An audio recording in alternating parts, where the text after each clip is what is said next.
Hello student, welcome in this session of CA Foundation class।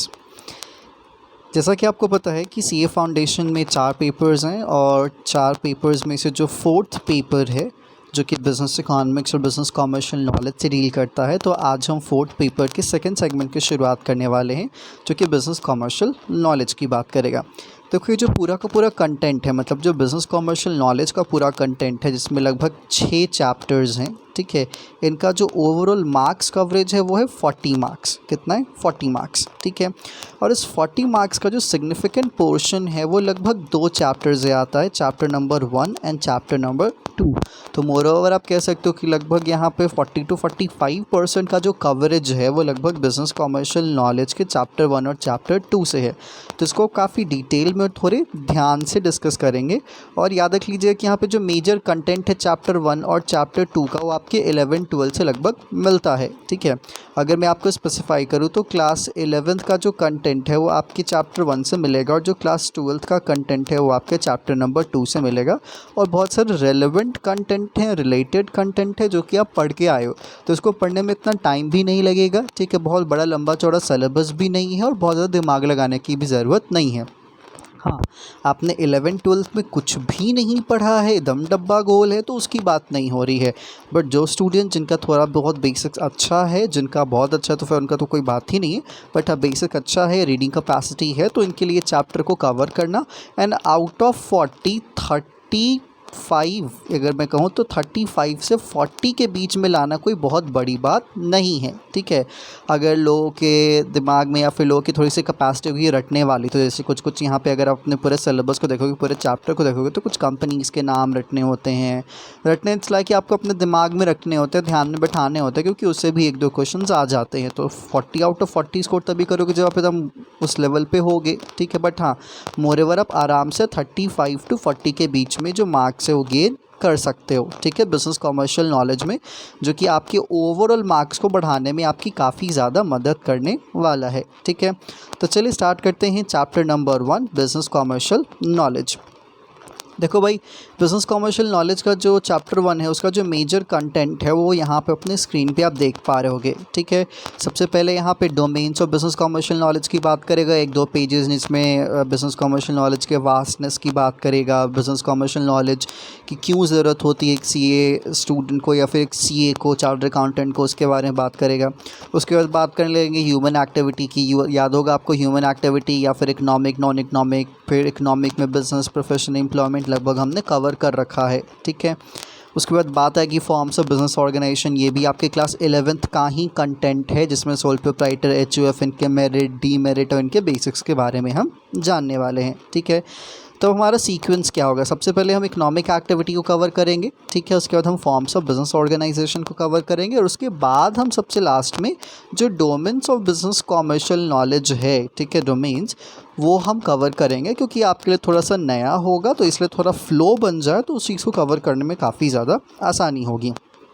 तो चलिए बात करते हैं इकोनॉमिक और नॉन इकोनॉमिक एक्टिविटी, मतलब ह्यूमन एक्टिविटी की, कि ह्यूमन एक्टिविटी में क्या क्या कंटेंट है और किस किस तरीके से क्वेश्चंस आते हैं, ये भी आपको साथ में बताते हम चलेंगे, ठीक है। देखो भाई, जहाँ तक बात आती है economic and non economic activity, तो इकोनॉमिक और नॉन इकोनॉमिक एक्टिविटी आपके ह्यूमन एक्टिविटी का ही बाइफरकेशन है, ठीक है। हम आम जिंदगी में बहुत सारे काम करते हैं, कोई 1-2 काम तो करते नहीं हैं, ठीक है। अगर आप अपने एक दिन को थोड़ा सा डिटेल में देखो, सुबह उठने से लेके रात में सोने तक के बीच में आप न जाने कितने काम परफॉर्म करते हो, ठीक है। बहुत सारे काम होते हैं जिसमें पैसे की इन्वॉल्वमेंट होती है, बहुत सारे काम होते हैं जिसमें पैसे की इन्वॉल्वमेंट नहीं होती है। बहुत सारे जो काम होते हैं आप अपने सेटिस्फैक्शन के लिए करते हो, और बहुत सारे जो काम होते हैं वो आप अपने लाइवलीहुड को मेंटेन करने के लिए करते हो, अपनी ज़िंदगी चलाने के लिए, जीवन जीविका को चलाने के लिए करते हो, ठीक है। तो अगर आपसे कोई पूछता है कि बताओ इकोनॉमिक एक्टिविटी और नॉन इकोनॉमिक एक्टिविटी के बीच में क्या डिफरेंस है, ठीक है, तो अभी भी जो बहुत सारे स्टूडेंट्स हैं ना, वो ये कहते हैं कि सर इकोनॉमिक एक्टिविटी कैसा एक्टिविटी है जिसमें पैसे का इन्वॉल्वमेंट है, और नॉन इकोनॉमिक ऐसा जिसमें पैसे का इन्वॉल्वमेंट नहीं है, ठीक है। बहुत लोग ये कह देते हैं कि इकोनॉमिक एक्टिविटी ऐसा एक्टिविटी है जिसमें हम इनकम और वेल्थ तो जनरेट करते हैं, नॉन इकोनॉमिक में हम इनकम और वेल्थ जनरेट नहीं करते हैं, ठीक है। आपको ये नहीं कहा जा रहा है कि ये गलत है, लेकिन ये प्रॉपर मेजर डिफरेंस नहीं है। इस बात को अपने दिमाग में बैठा लीजिए, क्योंकि इकोनॉमिक और नॉन इकोनॉमिक अगर आप इन दोनों एक्टिविटी में देखो तो भाई यहाँ पे मनी का इन्वॉल्वमेंट है। बताओ, अगर आप पूजा करने मंदिर को जाते हो तो उसमें सामान लेके नहीं जाते हो, फूल लेके नहीं जाते हो ना। घर में खाना बनता है तो क्या उसमें पैसे की इन्वॉल्वमेंट नहीं होती है।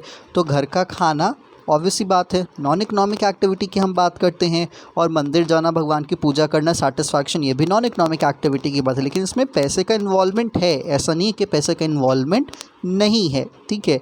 तो इसीलिए थोड़ा सा ये जो पॉइंट है वो कन्फ्यूजिव पॉइंट हो जाता है, वो प्रॉपरली इकोनॉमिक और नॉन इकोनॉमिक को बाइफरकेट नहीं कर पाता।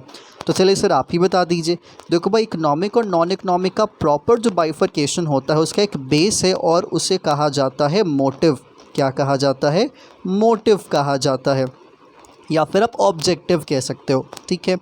अगर आपका ऑब्जेक्टिव इनकम जनरेट करना है उस एक्टिविटी से, अगर आपका मोटिव वेल्थ जनरेट करना है उस एक्टिविटी से, अगर आपका मोटिव उस एक्टिविटी से अपनी लाइवलीहुड को मेंटेन करना है, क्या क्या, अगर आपको इनकम जनरेट करना है, अगर आपको वेल्थ जनरेट करना है, या फिर वो एक्टिविटी आपकी लाइवलीहुड का बेस है, तो वो एक्टिविटी क्या माना जाएगा? इकोनॉमिक एक्टिविटी माना जाएगा। मतलब मोटिव एकदम बाइफरकेट करेगा ऑब्जेक्टिव कि आप उस काम को क्यों परफॉर्म कर रहे हो। लेकिन अगर किसी भी काम को करने के पीछे इनकम जनरेट करना आपका मोटिव नहीं है, वेल्थ जनरेट करना आपका मोटिव नहीं है, कोई लाइवलीहुड का फंडा नहीं है उस एक्टिविटी को करने के पीछे, तभी वो एक्टिविटी कौन सी एक्टिविटी मानी जाएगी? नॉन इकोनॉमिक एक्टिविटी मानी जाएगी। तो याद रख लीजिएगा, सबसे मेजर डिफरेंस यहाँ पे कौन होता है? वो होता है मोटिव, जो कि इकोनॉमिक और नॉन इकोनॉमिक एक्टिविटी को क्या करता है? बाइफरकेट करता है, ठीक है। तो उम्मीद है आपको चीज़ें समझ में आई होंगी कि अगर आपसे एग्ज़ाम में एमसीक्यू के फॉर्मेट में पूछे कि हाँ जी बताओ इकोनॉमिक और नॉन इकोनॉमिक एक्टिविटी का जो बेस लाइन ऑफ डिफरेंस है वो क्या है, तो आपका आंसर क्या होगा कि सर इकोनॉमिक और नॉन इकोनॉमिक में बेस लाइन ऑफ डिफरेंस क्या है? मोटिव का। किसका डिफरेंस है? मोटिव का। हमारा मोटिव इनकम जनरेट करना है, वेल्थ जनरेट करना है, तो वो इकोनॉमिक की बात होगी। लाइवलीहुड की बात करना है तो इकोनॉमिक की बात होगी। लेकिन अगर हमारा जो मोटिव हो ये सब चीज़ें नहीं हैं, तो फिर वो कौन सी एक्टिविटी मानी जाएगी? तो वो नॉन इकोनॉमिक एक्टिविटी मानी जाएगी।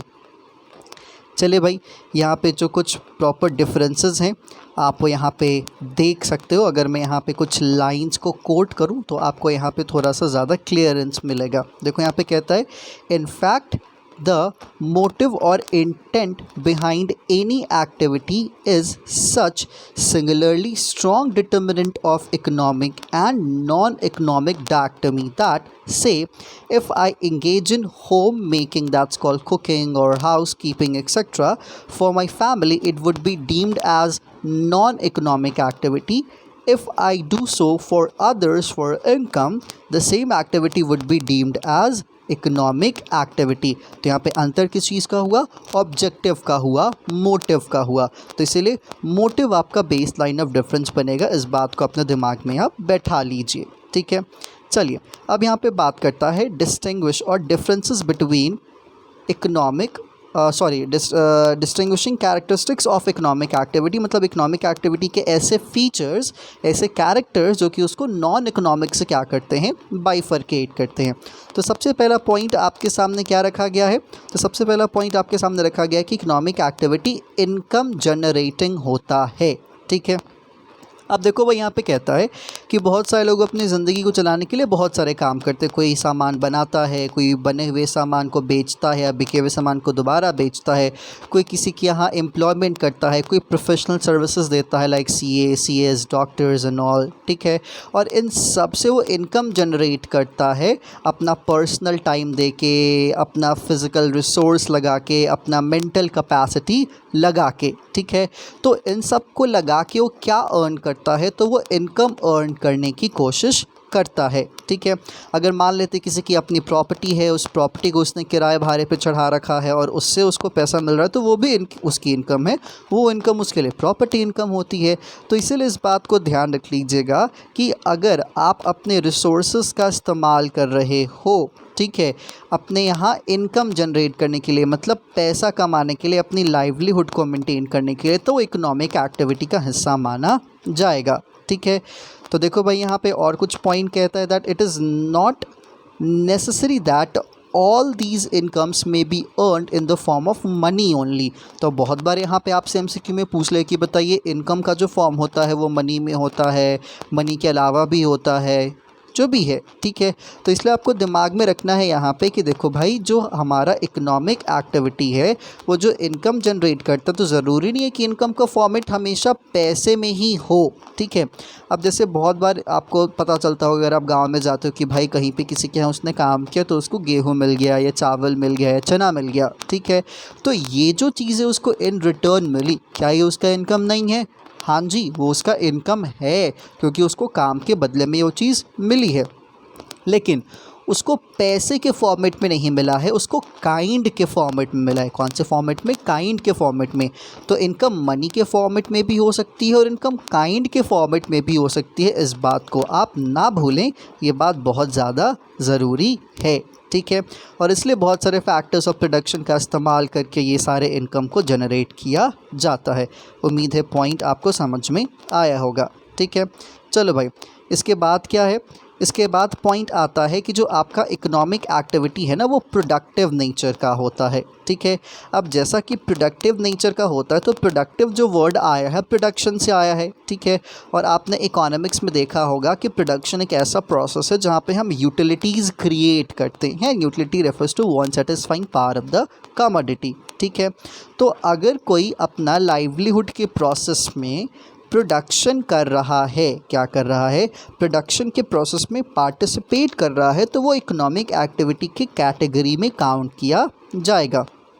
जैसे कोई यहाँ पे हंटिंग कर रहा है, ठीक है, कोई यहाँ पे फार्मिंग कर रहा है, या फिर कोई गैदरिंग कर रहा है, कोई क्राफ्ट्स तैयार कर रहा है, कोई मैन्युफैक्चरिंग कर रहा है, कोई यहाँ पे सॉफ्टवेयर की कोडिंग कर रहा है, कोई टीचिंग कर रहा है, कोई किसी को मेडिकल सर्विस दे रहा है, कोई लॉयर है, कोई अकाउंटेंट है। ठीक है, जो भी ये सारे काम हैं, अगर वो प्रोडक्टिव नेचर के हैं, विच मीन्स वो वॉन्ट सेटिस्फाइंग, इट्स लाइक कि वो यूटिलिटी क्रिएट कर रहे हैं। क्या कर रहे हैं?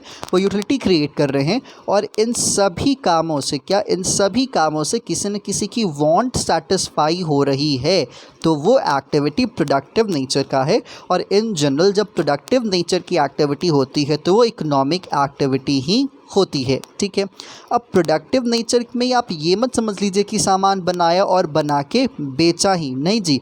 प्रोडक्टिव का मतलब प्रोडक्टिव हो रहा है।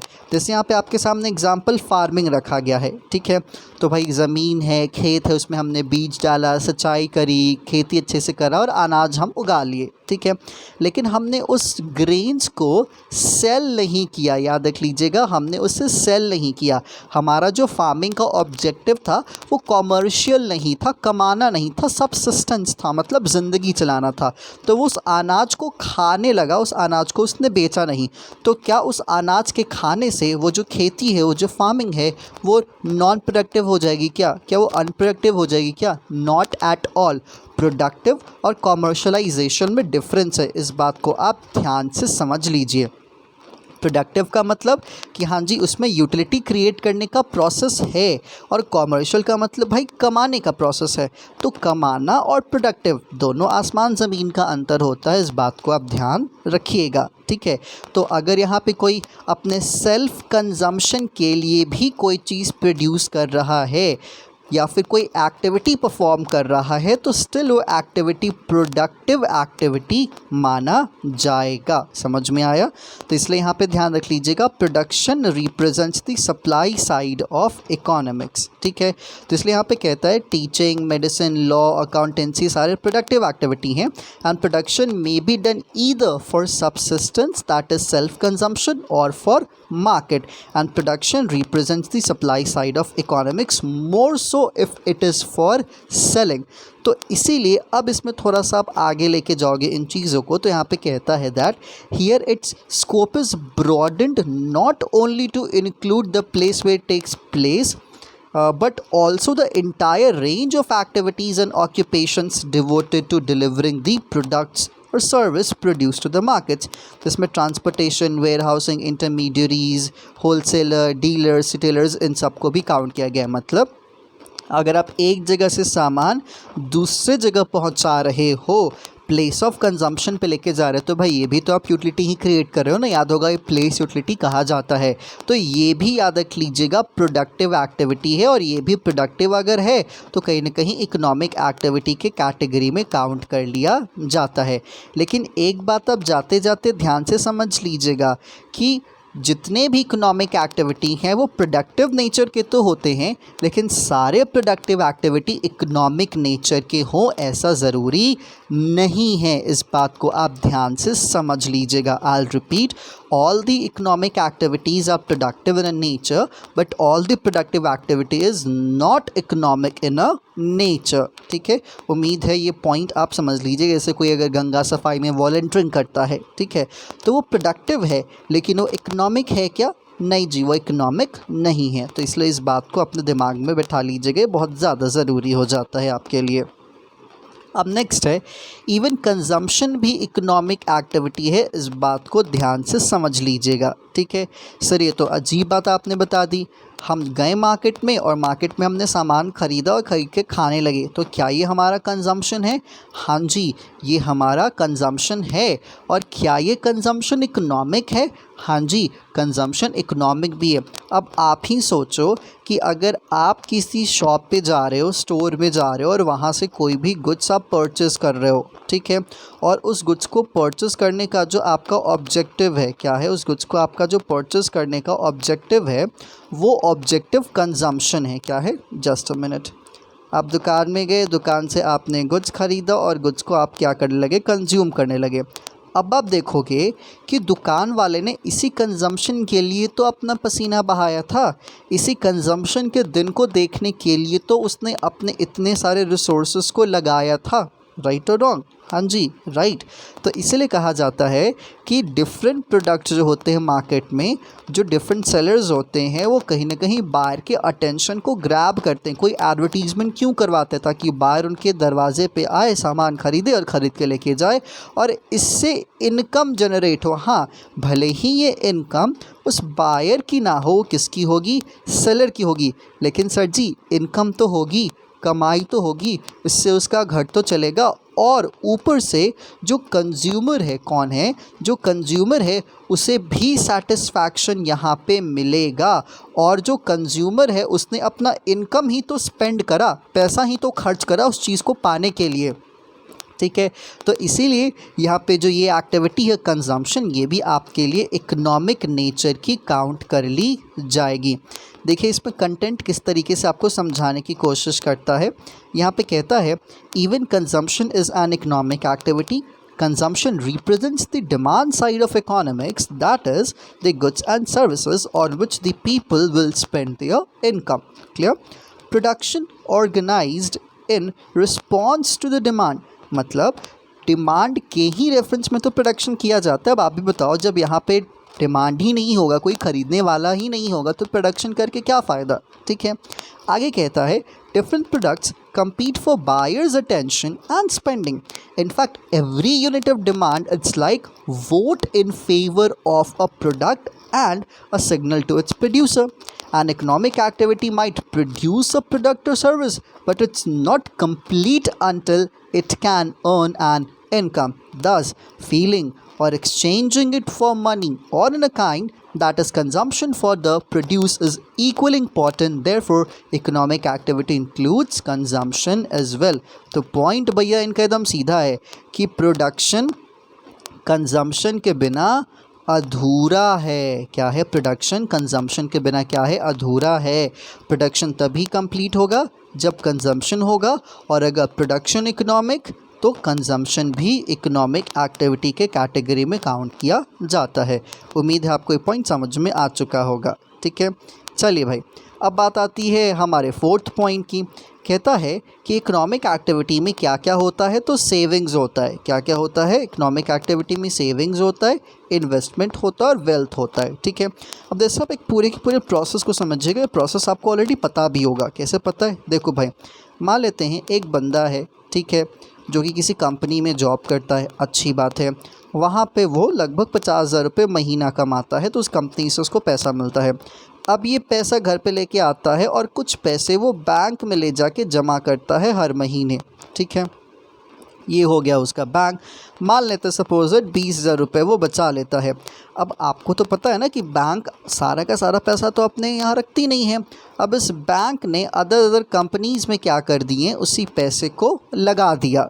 ठीक है, और उस कंपनी ने उस पैसे से पैसा बनाया और पैसा बना के मतलब वेल्थ तैयार किया और पैसा बना के वापस इस कंपनी ने क्या किया, इस बैंक को लौटाया और बैंक ने इस बंदे को इंटरेस्ट के फॉर्म में लगाया। अब देखो यहाँ पे सारे के सारे पॉइंटर्स आपके सामने तैयार हो जाने चाहिए।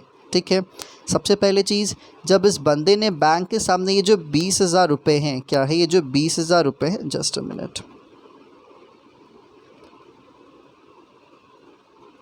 हाँ जी, ये जो 20,000 रुपये रखे, क्या रखें, ये जो 20,000 रुपये रखे, ये क्या माना जाएगा, सेविंग माना जाएगा। जब इस कंपनी में दिए गए तो क्या माना जाएगा, इन्वेस्टमेंट माना जाएगा। और इस कंपनी ने इस पैसे को तैयार किया तो ये क्या माना जाएगा, वेल्थ माना जाएगा। तो उम्मीद है आपको ये पॉइंट अच्छे से क्लियर हुआ होगा कि ये जो 20,000 है ये सेविंग है, ठीक है, और ये जो बैंक ने कंपनी में 20,000 लगाया ये इन्वेस्टमेंट हुआ, और कंपनी ने उस 20,000 से और भी ज़्यादा पैसा बनाया तो ये क्या हुआ, वेल्थ हुआ, और इसी को बांटा अलग अलग लोगों में। तो ये जो पूरा का पूरा प्रोसेस है, आपको नहीं लगता कि इकोनॉमिक एक्टिविटी के कैटेगरी में काउंट किया जाएगा? तो इसलिए यहाँ पे कहा जाता है कि सेविंग, इन्वेस्टमेंट और वेल्थ ये हमारे इकोनॉमिक एक्टिविटी का ही एक हिस्सा बनता है। ठीक है, अब ज़रा आप इसके कंटेंट को भी देख लीजिएगा। देखो भाई, तरीके से पढ़ लोगे तो आपको 10 बार पढ़ने की ज़रूरत नहीं पड़ेगी। आराम से एग्ज़ाम के एक दिन पहले एक बार ब्रशअप करो, सारा मैटर क्लियर।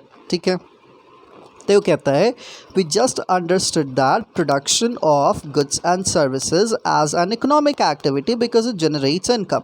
ठीक है, this income is actually the amount that people spend to buy. जैसे अगर मैं खर्च करूँगा और आप बेच रहे हो तो ऑब्वियसली बात है मेरा खर्च आपकी क्या बनेगा, कमाई बनेगा। ठीक है, और जो अनस्पेंड इनकम है, मतलब जो पैसा मैंने खर्च नहीं किया है उस पैसे को मैं क्या कर लूँगा, बचा लूँगा। और जो फिनेंशियल सेक्टर्स में बैंक आते हैं, NBFCs आते हैं, म्यूचुअल फंड से इन जगहों पे पैसा लगाया जाता है। ठीक है, तो इस पैसे को जब हम लगाएंगे, सेविंग को लगाएंगे, तो ये क्या बन जाएगा, इन्वेस्टमेंट बन जाएगा। और इन्वेस्टमेंट बड़ा होते जाएगा तो वो क्या क्रिएट करते जाएगा, वेल्थ क्रिएट करते जाएगा। तो यही पूरा का पूरा फंडा आपका होता है सेविंग, इन्वेस्टमेंट और वेल्थ का। और इसलिए कहा जाता है thus all in all economic activities adds to savings, investment and wealth. मतलब जो भी इकोनॉमिक एक्टिविटी हैं वो सेविंग्स, इन्वेस्टमेंट और वेल्थ में भी क्या करती हैं, कंट्रीब्यूट करती हैं, और ये ओवरऑल इकोनॉमी को क्या करता है, डेवलप करता है। ठीक है, तो चलिए भैया, ये हो गया आपका, दैट्स कॉल्ड इकोनॉमिक एक्टिविटी और नॉन इकोनॉमिक एक्टिविटी का डिफरेंस और इकोनॉमिक एक्टिविटी का फीचर। ठीक है, अब जैसे कि आपको पता है कि इकोनॉमिक एक्टिविटी के कुछ बाइफरकेशंस हो जाते हैं। ठीक है, बाइफरकेशन मींस व्हाट, आपको बताया कि इकोनॉमिक एक्टिविटी 3 हिस्सों में बढ़ता है, बिजनेस, प्रोफेशन और एम्प्लॉयमेंट। तो अब हम यहाँ पे देखने वाले हैं business as an economic activity, कि क्या बिजनेस इकोनॉमिक एक्टिविटी है या बिजनेस इकोनॉमिक एक्टिविटी नहीं है। जैसे कि हमको ये चीज़ साफ साफ पता है कि भैया बिजनेस हमारा इकोनॉमिक एक्टिविटी की कैटेगरी में आता ही आता है, ऐसा नहीं है कि हमारा नहीं आता। चलिए पहले देख लेते हैं कि business as an economic activity कौन सी चीज़ों को लेकर डिस्कस करता है आपके सामने। जस्ट अ मिनट, देखो भैया, सीधी सी बात है, जब हम बिज़नेस की बात करते हैं तो बिज़नेस में कोई एक दो काम नहीं आता। ठीक है, बिज़नेस में एक बहुत बड़ा स्पेक्ट्रम काउंट किया जाता है, बहुत बड़ा स्पेक्ट्रम। ठीक है, मतलब जब एक इंसान अपने दिमाग में एक आइडिया कंसीव करता है कि भैया मुझे बिज़नेस करना है, वहाँ से लेके जब वो पूरा का पूरा सामान बना के एक बायर को सामान बेच देता है और ये बायर उसको कंज्यूम करता है, इसमें बहुत सारी एक्टिविटीज़ आती हैं, एक दो एक्टिविटीज़ नहीं आती। ठीक है, मैन्युफैक्चरिंग आता है, प्रोडक्शन आता है, डिस्ट्रीब्यूशन आता है, ट्रेडिंग आता है, उसके बहुत सारी और अदर चीज़ें आती हैं जिसमें ट्रांसपोर्टेशन है, वेयर हाउस है, कम्युनिकेशन, एक बहुत बड़ा स्पेक्ट्रम है बिज़नेस का। ठीक है, तो वो पूरा का पूरा जो अप्रोच है वो यहाँ पे आपके सामने ऐड ऑन किया जाएगा। ठीक है, देखो भाई ये क्या कहता है, जस्ट अ मिनट, हाँ जी, देखो कहता है, it is common to refer to shift from subsistence driven production towards market driven production as commercialization of production or production on a commercial scale। मतलब अब जब हम बिज़नेस के जॉनर को देखते हैं, जब हम बिज़नेस के प्रोफाइल या डोमेन में हम इंटर करते हैं तो हम देखते हैं प्रोडक्शन को। ठीक है, अब आपको बताया कि जो प्रोडक्शन है वो एक process of creation of utility है और इसका जो सेगमेंट होता है दो होता है। अब क्रिएशन ऑफ यूटिलिटी किसके लिए, अपने लिए, सेल्फ के लिए, या फिर दूसरे के लिए, अदर्स के लिए। तो सेल्फ के लिए तो सबसिस्टेंस हो गया ना, अपने लिए सबसिस्टेंस, या तो ना फार्मिंग वाला में बताया हमने कि अगर आप सबसिस्टेंस करोगे तो भी प्रोडक्शन है और कॉमर्शलाइजेशन के लिए करोगे तो भी प्रोडक्शन है। लेकिन बिज़नेस वो वाला प्रोडक्शन का हिस्सा है जिसमें आप अपने किसके लिए काउंट करोगे, अदर के लिए, मतलब कॉमर्शियल पर्पस का जो प्रोडक्शन जोन होगा वही बिज़नेस के कैटेगरी में काउंट किया जाएगा। तो इसीलिए आपके सामने यहाँ पे कॉमर्शियल स्केल की बात की जाती है। ठीक है, अब देखो यहाँ पे एक स्टेप आगे बढ़ोगे, अपने पर्सपेक्टिव को थोड़ा सा और भी ब्रॉड करोगे तो यहाँ पे कहता है बिजनेस में defined as an economic activity comprising the entire spectrum of activities pertaining to production, distribution and trade or trading of goods and services. As such, it refers to all the aggregate of business and functions related to business of all sizes। ठीक है, तो ये point आपको साफ साफ clear कर देता है कि देखो भाई, जब हम बिज़नेस की बात करते हैं तो बिज़नेस अपने आप में इकोनॉमिक एक्टिविटी है जिसमें प्रोडक्शन का इंटायर स्पेक्ट्रम काउंट किया जाता है। डिस्ट्रीब्यूशन, ट्रेडिंग, ये सब चीज़ आपके बिज़नेस का ही हिस्सा है। अब आप इंडस्ट्री की बात करें, ट्रेडिंग की बात करें, सर्विस की बात करें, प्राइवेट सेक्टर, पब्लिक सेक्टर, छोटा बड़ा, माइक्रो, मीडियम, स्मॉल, लार्ज, किसी की भी बात करें, अगर उस प्रोडक्शन का, उस काम का मोटिव है प्रॉफिट कमाना और उसमें रिस्क का भी फंडा है, याद रख लीजिएगा वो एक्टिविटी आपके बिज़नेस की ही बात करेगा और किसी की भी बात नहीं करेगा। जैसे ट्रांसपोर्टेशन है तो ट्रांसपोर्टेशन आप रेगुलर बेसिस पे सर्विस दे रहे हो, ट्रांसपोर्टेशन की सर्विस क्यों दे रहे हो, ताकि आपको प्रॉफिट हो और इसमें रिस्क भी है। तो याद होगा बिज़नेस का डेफिनेशन आपको साफ साफ बताया गया कि बिज़नेस एक ऐसा इकोनॉमिक एक्टिविटी है जो कि रेगुलर बेसिस पे किया जाता है, जिसमें रिस्क होता है और प्रॉफिट के ऑब्जेक्टिव से उस एक्टिविटी को परफॉर्म किया जाता है। अब देखिए कि एक क्वेश्चन आपके सामने जनरली आता है, ठीक है, और प्रीवियस ईयर के कुछ अगर आप पेपर्स देखोगे तो उसमें ये चीज़ें पूछ ली गई हैं कि क्या एग्रीकल्चर, क्या जो एग्रीकल्चर है वो बिज़नेस है कि नहीं है। इस पर थोड़ा सा ध्यान दीजिएगा। देखो भाई, इंडिया में एग्रीकल्चर का जो जोन है उसे कभी भी बिज़नेस के कैटेगरी में काउंट नहीं किया गया है। ध्यान से देखिएगा, जस्ट अ मिनट। हाँ जी, इंडिया में जो एग्रीकल्चर का जो फंडा है ना, ठीक है, उसे बिज़नेस नहीं माना जाता है। ठीक है, क्यों नहीं माना जाता है ज़रा समझिएगा।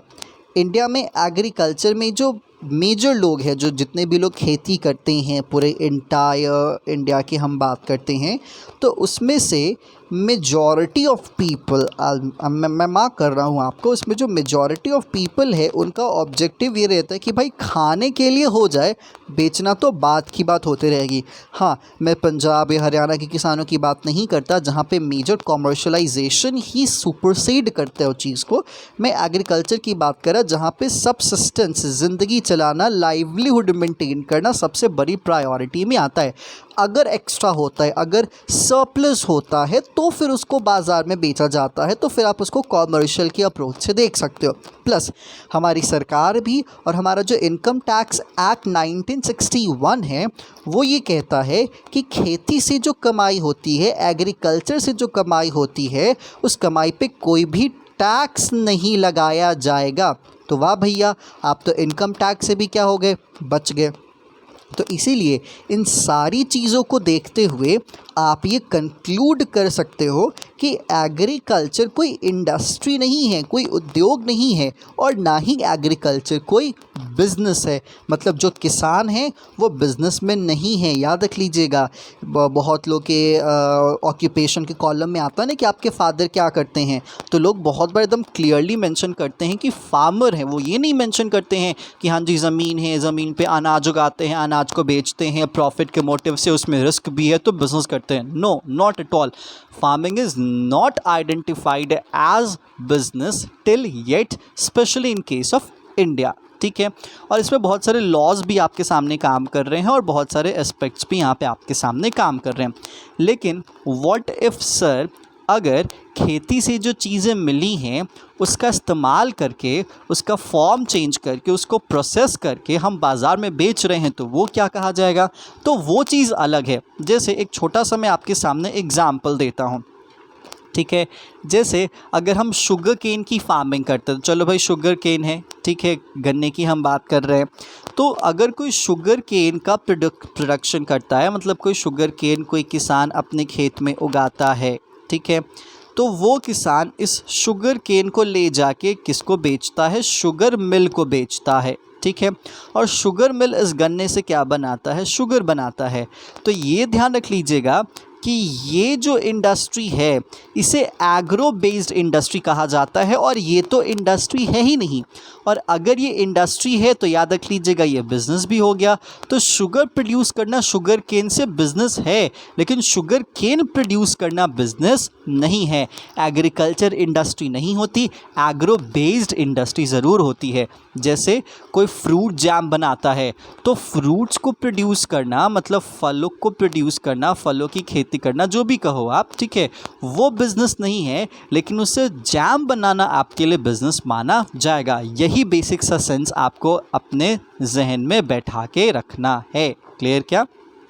तो इसीलिए इस बात को यहाँ पे ध्यान रख लीजिएगा। यहाँ पे पॉइंट भी कहता है 10 फॉर, एक minute, for our purpose agriculture does not comprise industry and hence business. Agriculture industry नहीं है और बिजनेस भी नहीं है।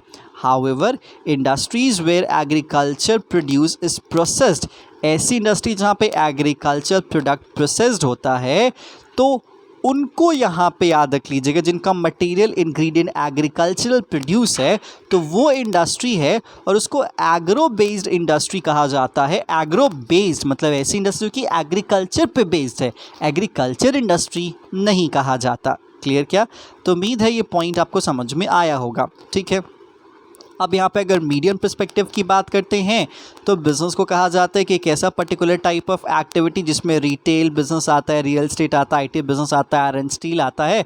तो ये सब आमतौर पे अपने आप को एक तरीके से इंडस्ट्री के तौर पे ही मानते हैं। में introduce itself as follows that we are food processing industry. ठीक है, तो वो फूड प्रोसेसिंग इंडस्ट्री भी कंसिडर की जा सकती हैं, लेकिन एग्रीकल्चर कहीं भी किसी भी केस में किसी भी कैटेगरी में याद रख लीजिएगा बिजनेस नहीं है।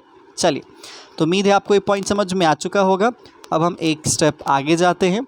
देखो भाई, इसमें ज़्यादा कुछ खास नहीं है। ऑलरेडी आपको पता है कि रेगुलर बेसिस पे कोई काम करते हैं अगर प्रॉफिट मोटिव से और उसमें रिस्क हो तो वो बिज़नेस है। ठीक है, तो ये सब चीज़ें आप अपने दिमाग से देख लीजिएगा, ज़्यादा इसमें इंडल्ज होने की कुछ भी ज़रूरत नहीं है।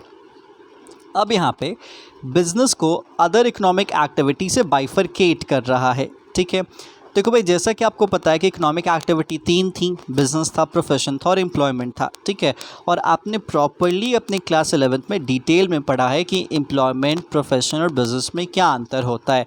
देखो भाई, एम्प्लॉयमेंट की बात होती है तो ऐसा कॉन्ट्रैक्ट ऑफ सर्विस जिसमें एक तरफ एम्प्लॉयर होता है, दूसरी तरफ एम्प्लॉय होता है, और जिसमें जॉब डिस्क्रिप्शन होता है, समय समय पे उसको पैसा मिलता है वेजेस और सैलरीज के फॉर्मेट में। उसका जो मिनिमम क्वालिफिकेशन होगा वो होगा जो एम्प्लॉयर मांगेगा, इसमें कोई भी रिस्क नहीं होता है। ठीक है, दैट्स इट। इसमें अपना कोई भी आपको रिसोर्स लगाने की ज़रूरत नहीं होती है। लेकिन अगर हम प्रोफेशन की बात करते हैं तो प्रोफेशन में आमतौर पर सर्विस दी जाती है जो कि स्पेशलाइज नेचर की होती है, जैसे मेडिकल सर्विस है, अकाउंटिंग सर्विस है, टैक्स सर्विस है, लॉ है, ठीक है, जिसकी एक प्रॉपर क्वालिफिकेशन होती है, उसका एक प्रोफेशनल एसोसिएशन होता है जहाँ से आपको सर्टिफिकेट ऑफ प्रैक्टिस मिलता है, इसकी प्रॉपर एलिजिबिलिटी होती है और कोई भी अपना प्रोफेशन किसी और को ट्रांसफ़र नहीं कर सकता है, ठीक है। इसको शुरू करने में थोड़े बहुत पैसे लगते हैं अगर आपको पर्सनल प्रैक्टिस करना है तो, और कम्प्लीटली इंडिपेंडेंट होता है, कानून के तय मुताबिक ये सारे के सारे सिस्टम काम करते हैं, ठीक है। तो ये तो बात होगी आपके प्रोफेशन की।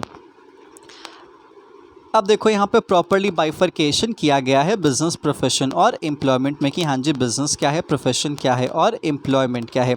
देख लो भैया जल्दी जल्दी से। सबसे पहले चीज़ बिज़नेस की बात करते हैं तो बिज़नेस है क्या, तो यहाँ पे डिफ़ाइन करता है entire spectrum of market oriented activities, ठीक है, कमिंग अंडर इंडस्ट्री, ट्रेड और कॉमर्स। तो आप यहाँ पे इसको इस तरीके से भी डिफाइन कर सकते हो, ऐसा इकोनॉमिक एक्टिविटी जो कि रेगुलर बेसिस पे करते हो, प्रॉफिट मोटिव के लिए रिस्क होता है, दैट्स इट। प्रोफेशन क्या है, तो भाई एक ऐसा इकोनॉमिक एक्टिविटी है जहाँ पे आप अपनी सर्विसेज रेंडर करते हो जो कि स्पेशलाइज नेचर की होती हैं, जिसमें मिनिमम क्वालिफिकेशन की ज़रूरत होती है कोड ऑफ कंडक्ट के साथ, तो प्रोफेशनल बॉडी के अंडर रह के सर्टिफिकेट ऑफ प्रैक्टिस के साथ आप उस काम को करते हो, ठीक है। एम्प्लॉयमेंट क्या है, तो एम्प्लॉयमेंट पे भी आप सर्विसेज ही देते हो, जिसमें यहाँ पे एम्प्लॉयमेंट कॉन्ट्रैक्ट होता है as per the terms and conditions of employer in the return of periodic remuneration, that's it, ठीक है। और इसको वेज एम्प्लॉयमेंट भी कहा जा रहा है, जो भी है, ठीक है। मोड ऑफ स्टैब्लिशमेंट मतलब इसको कैसे इस्टेब्लिश किया जाता है, जो भी बिज़नेस करने वाला है, धंधा पानी करने वाला, एंटरप्रेन्योर कह सकते हो आप इसे, ठीक है, कुछ लीगल फॉर्मेलिटीज़ करके अपने डिसीजंस की मदद से बिज़नेस सेटअप कर सकता है। अगर प्रोफेशन की बात आती है तो उस प्रोफेशनल बॉडी का आपको मेंबरशिप लेना पड़ेगा, मेंबरशिप उसकी क्वालिफिकेशंस को फॉलो करने के बाद आप सर्टिफिकेट ऑफ प्रैक्टिस लेके अपना प्रोफेशन शुरू कर सकते हो। एम्प्लॉयमेंट कैसे होगा, तो जब आपको लेटर ऑफ अपॉइंटमेंट मिलेगा जो कि ओरल भी हो सकता है, रिटन भी हो सकता है, उसके बाद अपना एम्प्लॉयमेंट शुरू कर सकते हो, ठीक है। इन रिटर्न आपको क्या मिलेगा, तो बिज़नेस में आपको प्रॉफिट मिलेगा, प्रोफेशनल फ़ी मिलेगा और एम्प्लॉयमेंट में आपको वेजेस एंड सैलरीज मिलेगा। क्वालिफिकेशन, बिजनेस के लिए कुछ भी क्वालिफिकेशन की ज़रूरत नहीं है, प्रोफेशन के लिए strict qualification as per required by the professional association ज़रूरत होती है, ठीक है। और एम्प्लॉयमेंट में क्वालिफिकेशन जो यहाँ पे एम्प्लॉयर चाहे, भले यहाँ पे लिखा हुआ है कि minimum qualification for each type of job, but जो भी आपका एम्प्लॉयर चाहेगा वैसी क्वालिफिकेशंस आपको मेंटेन करनी होगी, ठीक है। अगर मान लेते हैं इंजीनियरिंग के लिए वो कह रहे हैं कि मुझे थोड़ा सा अजीब बात है, बेवकूफ़ी वाली बात है, बट जो है सो है, ठीक है। अगर वहाँ पे उनको एक इंजीनियर चाहिए, वो कह रहे हैं कि हमको बीएससी वाला बंदा चाहिए जिसको साइंस की नॉलेज हो, ठीक है, वो ये नहीं कह रहे कि हमको बीटेक वाला ही बंदा चाहिए, वो कह रहे कि बीएससी वाला भी चल जाएगा, तो बीएससी वाला चलेगा क्योंकि एम्प्लॉयर मांग रहा है तो वो क्वालिफिकेशन चाहिए ही चाहिए, दैट्स इट, ठीक है। अब जैसे मान लेते हैं अगर आप एडमिनिस्ट्रेटर की बात करते हैं, जैसे यूपीएससी में लोग जाते हैं तो बीए वाला भी जा सकता है, बीएससी वाला भी जा सकता है, बीकॉम वाला भी जा सकता है, बीबीए वाला भी जा सकता है, कोई भी जा सकता है। तो जैसा एम्प्लॉयर मांगेगा क्वालिफिकेशन वैसी क्वालिफिकेशन की ज़रूरत होगी। हाँ, जॉब पे भी डिपेंड करता है, मैं ये नहीं कह रहा कि जॉब पे डिपेंड नहीं कह रहा है, क्योंकि बहुत लोग कहेंगे कि सर आप तो अजीब बात कह रहे हो, अगर इंजीनियर की जगह डॉक्टर काम कर लेगा क्या, नहीं, बट हाँ एम्प्लॉयर मांगेगा जॉब के अकॉर्डिंग मांगेगा, दैट्स इट, ठीक है। नेक्स्ट यहाँ पे बात आती है एथिकल गाइडेंस होती है क्या, देखो भाई एथिकल गाइडेंस जो बिज़नेस में होती है वो बिजनेसमैन की होती है। अगर किसी को अपने एथिक्स से कॉम्प्रोमाइज़ करना है तो करे, जैसे टाटाज होते तो थोड़ा सा ज़्यादा एथिकल दिखने की कोशिश करते हैं, तो टाटा ग्रुप है उसमें एथिक्स टाटाज की बात करता है, ठीक है। अडानीज़ में गौतम अडानी की बात होगी, या फिर रिलायंस है तो मुकेश अंबानी की बात होगी। तो इस तरीके से फाउंडर के वैल्यूज़ पर डिपेंड करता है, ठीक है।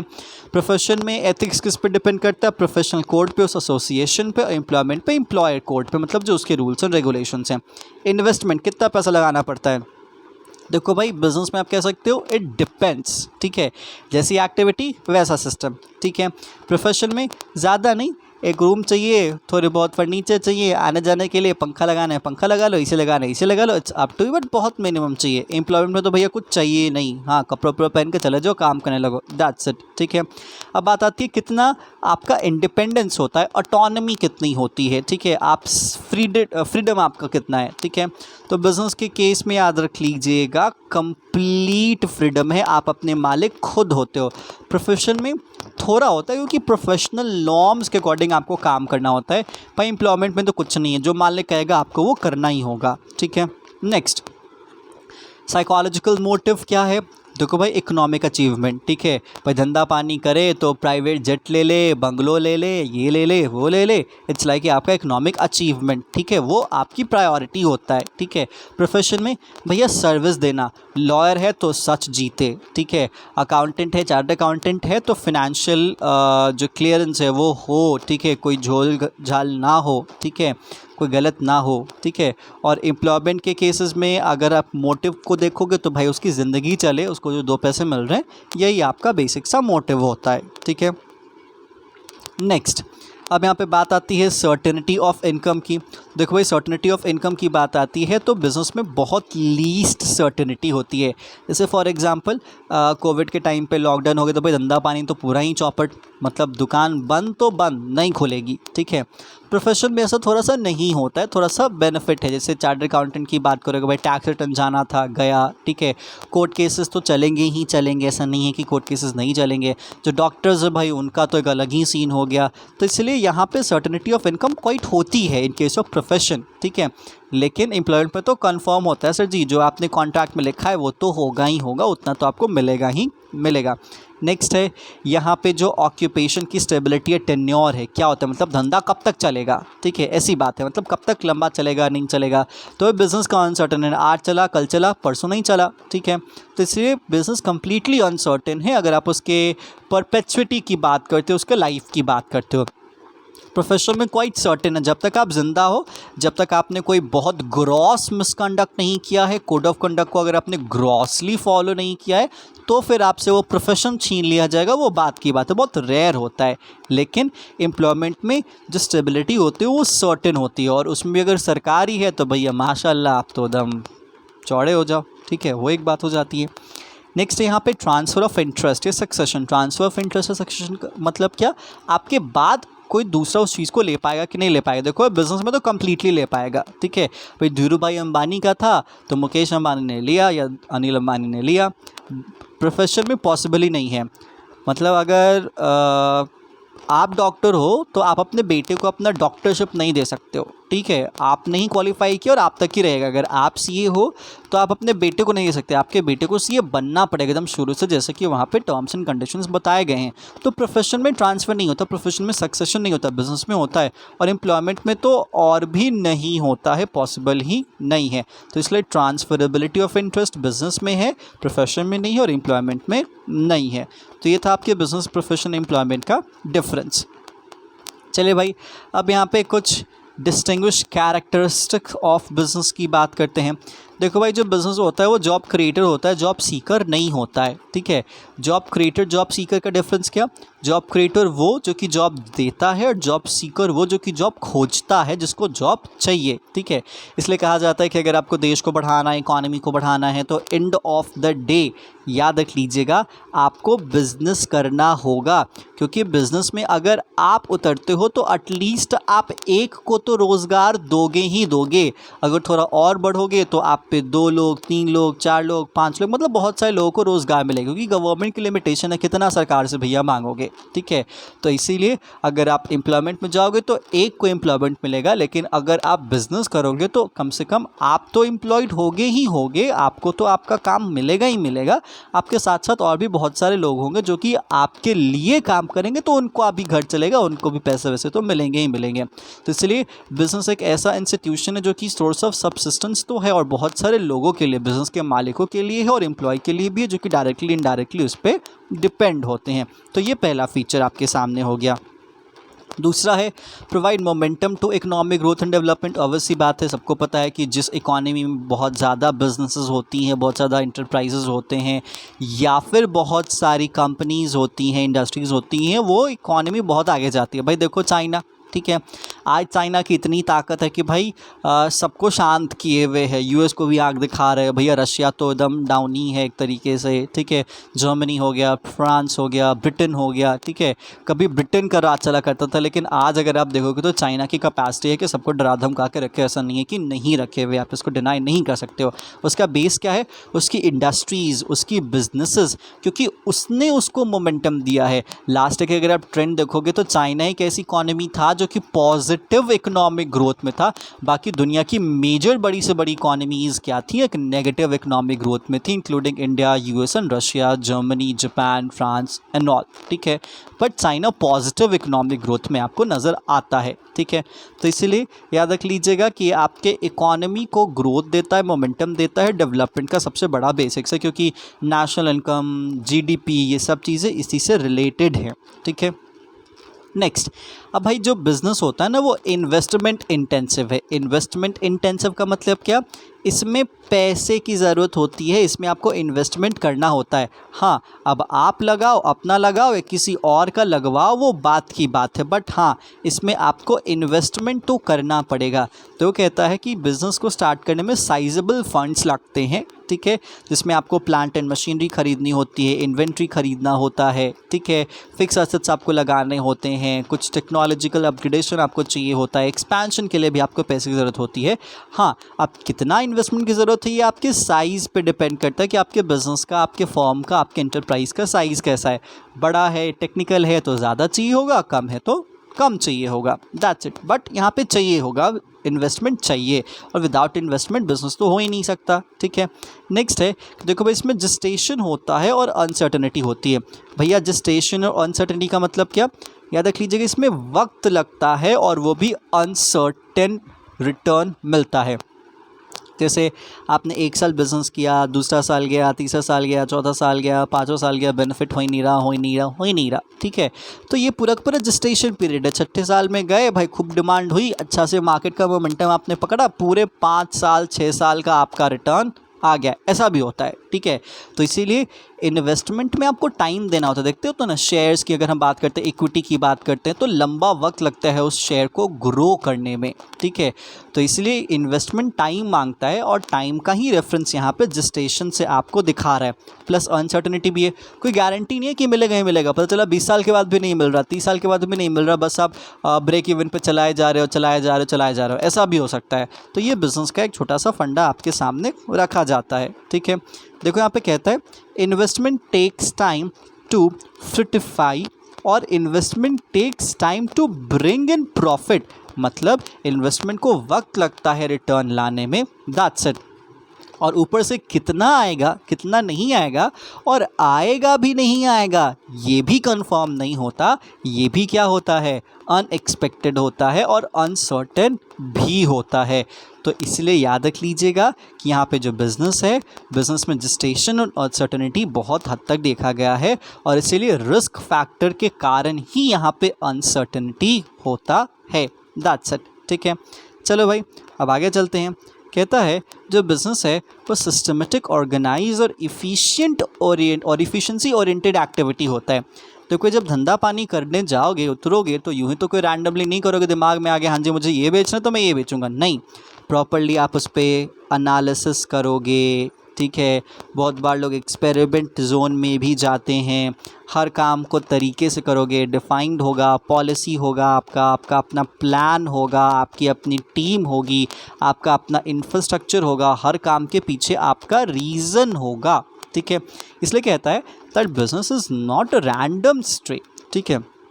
Business is not a random stray, unorganised and occasional activity. हो गया ऐसा नहीं है, सोच समझ के ही किया जाता है, ठीक है। It is consciously created system of production, ठीक है। Thus form infrastructure needs to be place, supply chain of materials needs to be developed, these materials need to be processed or transformed, products need to be marketed and sold, payment need to be collected। मतलब हर काम कैसे, क्या, कब, कहाँ, किस तरीके से किया जाएगा, ये हर चीज़ डिज़ाइन होती है, वेगली नहीं कुछ होता है यहाँ पे। इसलिए टाइम टू टाइम आप मीटिंग्स करते रहते हो कि कैसे चीज़ें चल रही हैं, ग्रोथ जो होता है उसको फोरकास्ट करते हो, फिर आप ग्रोथ को चेक करते रहते हो कि उसके अकॉर्डिंग चल रहा है कि नहीं चल रहा। तो ये आपके बिज़नेस का फीचर है। नेक्स्ट, बिज़नेस करते तो उसके पीछे रीज़न होगा, दान पुण्य सेवा भाव के लिए तो नहीं करे हो, हाँ आपने उसमें एथिक्स मिला रखा है वो अलग बात है, बट हाँ उसके पीछे आपका ऑब्जेक्टिव होता है, और ऑब्जेक्टिव याद रख लीजिएगा क्या होता है, आपका अपना प्रॉफिट, ठीक है। तो प्रॉफिट एक गवर्निंग ऑब्जेक्टिव होता है जो कि आपके बिज़नेस का मोटिव बनता है, आपके बिज़नेस का पर्पस बनता है। अगर प्रॉफिट नहीं है तो फिर किस काम का, ठीक है। साथ ही साथ यहाँ पे अगर कोई आप वेजेस दे रहे हो, सैलरी दे रहे हो लेबर को, या रेंट दे रहे हो, ठीक है, या इंटरेस्ट दे रहे हो, तो कहाँ से दोगे? ऑब्वियसली बात है प्रॉफिट से ही दोगे, घर से तो ज़्यादा दोगे नहीं, ठीक है। तो इसीलिए ये प्रॉफिट का इस्तेमाल इन जगहों पे किया जाता है और अंत में सब जो ले दे के बचता है वो जो बिज़नेस वाला बंदा है वो अपने पॉकेट में लेके चला जाता है। तो इसलिए बिज़नेस का एक अपना ऑब्जेक्टिव है, बिज़नेस का एक अपना पर्पस है, कोई भी वेगली इन कामों को नहीं करता है, ठीक है। तो इसीलिए एट लास्ट आप देख लीजिए यहाँ पे क्या कहता है, एक मिनट, हाँ जी, कहता है idealistically business must lead the world toward more egalitarian, ठीक है। देखो भाई, एलिगेंटेरियन मतलब क्या? समानता, बेसिकली इसका मतलब होता है इक्वल, ठीक है। क्योंकि अगर रिसोर्सेज हैं तो आप रिसोर्सेज को यूज़ कीजिएगा, 10 लोग को काम दीजिएगा, ठीक है। तो यहाँ पे गरीबी भी कम होती है, लोगों के बीच में रिसोर्सेज भी बढ़ते हैं, तो लगभग इक्वालिटी का एक परसेप्शन देखा गया है बिज़नेस को लेके। तो इसलिए कहा जाता है कि बिज़नेस एक तरीके से एग्लिटेरियन सोसाइटी डेवलप करने में मदद करता है, ठीक है।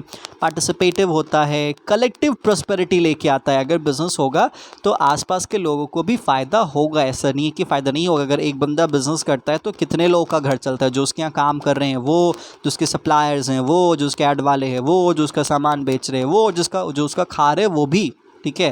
तो इसलिए बिज़नेस एक अच्छी चीज़ है, अच्छी क्या, बहुत सही चीज़ है। साथ ही साथ यह बिज़नेस ही है जो कि सस्टेनेबल डेवलपमेंट में आपको लेके जा सकते हो, क्योंकि डेवलपमेंट तो सबको मांगता ही है और प्रॉफिट भी आपको मांगता है। तो ये पूरा का पूरा चीज़ आपके बिज़नेस पे ही क्या होता है, डिपेंड होता है। चलिए भाई, ये तो कहानी होगी आपके बिज़नेस की। अब बिज़नेस के कुछ कुछ ऑब्जेक्टिव्स आपके सामने रखे गए हैं कि बिज़नेस का क्या क्या ऑब्जेक्टिव है। देखो भाई, देख ही पा रहे होगे अपने स्क्रीन पे, एक तरफ आपके लिए सेल्स की बात कर रहा है, इकोनॉमिक ऑब्जेक्टिव में कि हाँ जी सेल्स हो, प्रॉफिट हो, रिटर्न मिले, इफ़िशेंसी हो, इफेक्टिवनेस हो, ठीक है, ये वाला फंडा। नेक्स्ट है ऑर्गेनिक ऑब्जेक्टिव, जैसे कि सर्वाइवल, हेल्थ लोगों का अच्छा हो, लोग फिट रहें, ठीक है।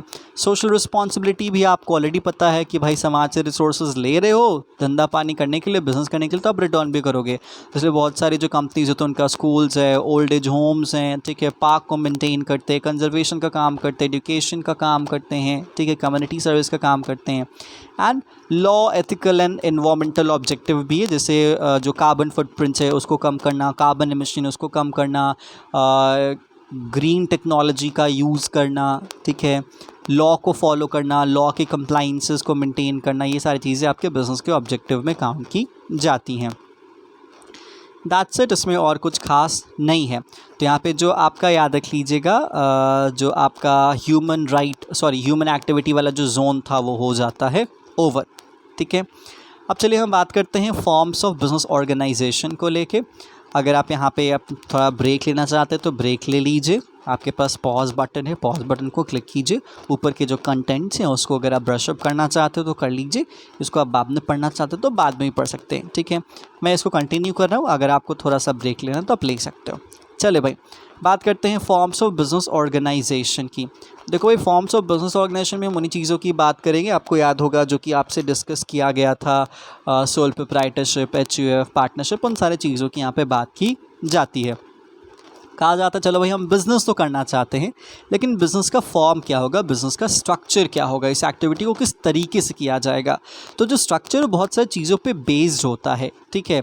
बिज़नेस की साइज़ पे, बिज़नेस के स्केल पे, कितना कंट्रोल रखना है, कहाँ कहाँ से आपको रिसोर्सेज लेके आने हैं, कितने लोगों को आपको एक साथ मिलाना है, इन सभी चीज़ों पे कहीं ना कहीं आपका जो ओवरऑल जो बिज़नेस का फॉर्म है डिपेंड करता है। इनफैक्ट अगर कहा जाए, अगर आप इंडिया में हैं तो आपका बर्थ, आपकी पैदाइश कौन से धर्म में हुई है, एग्जैक्टली कौन से रिलीजन में हुई है और कौन से फैमिली स्ट्रक्चर में हुई है, ये भी फॉर्म को तय करने में मदद करता है।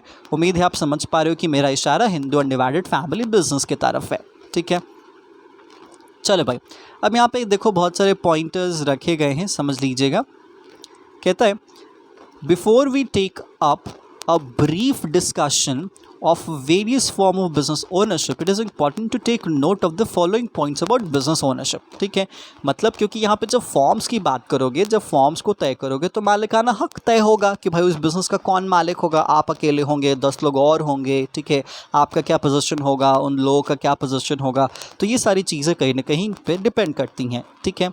अब यहाँ पे देखो कि बहुत सारे पॉइंट्स मार्क कर रहा है। सबसे पहला है that business ownership is a bundle of right. मालिक बनना बस मालिक नहीं होता, इसके साथ साथ बहुत सारे अधिकार आते हैं आपके पास, ठीक है। जैसे जो मनी है, जो पैसा है, उसको कहाँ लगाना है, कहाँ नहीं लगाना है, ठीक है। साथ ही साथ अगर लगेगा तो जो रिटर्न है उस रिटर्न की जवाबदेही किसकी होगी। जो प्रॉपर्टी है, जो बिज़नेस के असेट्स हैं, आप उसको लेंडिंग पे लगाना चाहोगे, लोन देना चाहते हो कि नहीं देना चाहते, कैश का आप लोन लेना चाहते हो कि नहीं लेना चाहते हो, ठीक है। कितना सामान बिकेगा, कितना सामान नहीं बिकेगा, किसके साथ हम डील करें, किसके साथ हम डील नहीं करेंगे।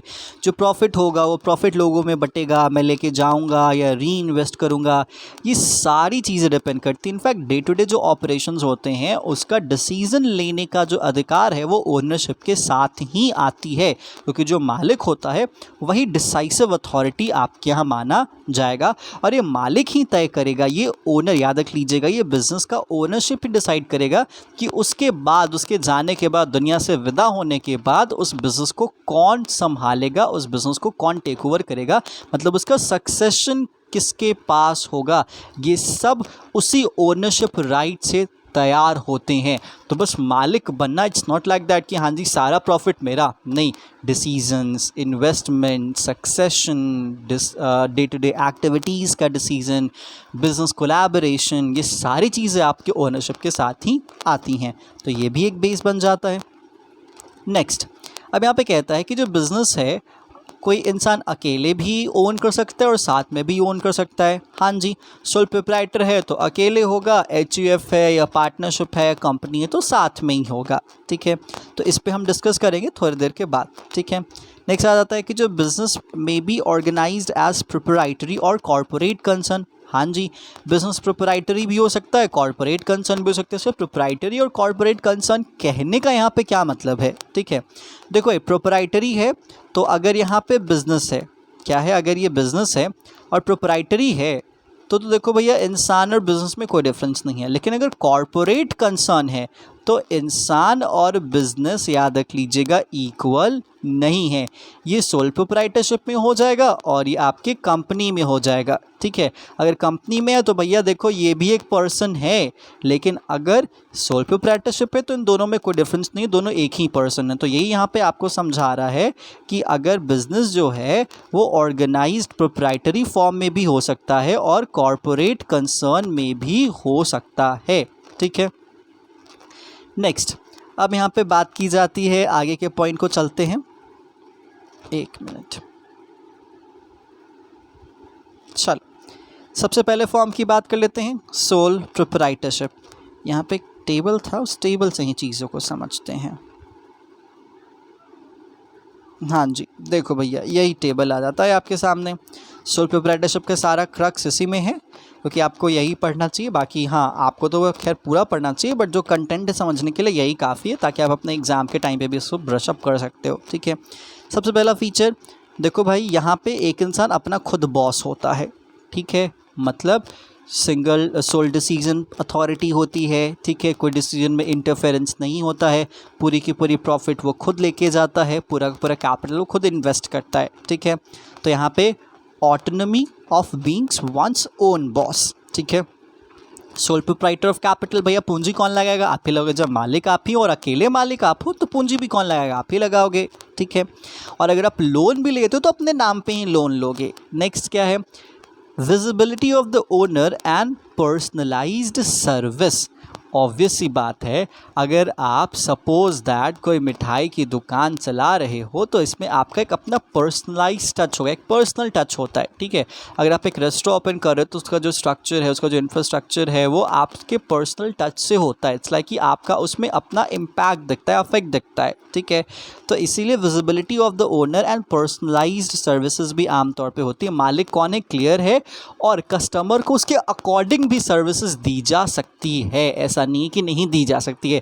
रेस्टोरेंट में जाते हो, कोई कस्टमर कहते हैं हमारे को ये बना के दो जो कि आपके मेन्यू लिस्ट में नहीं है और पॉसिबल है उस चीज़ को बना, तो आप बनाओगे कि नहीं बनाओगे। सर हम बनाएंगे, हमारे को तो प्रॉफिट से मतलब, अगर बन सकता है तो ज़रूर बनाएंगे। तो इसलिए आमतौर पर पर्सनलाइज सर्विसेज देखी गई हैं सोल प्रोप्राइटरशिप में, ठीक है। नेक्स्ट, भैया मालिक आप हो, पूरा फ़ायदा आप लेके जाओगे तो रिस्क किसका होगा? आपका ही होगा। तो ये फीचर्स हैं।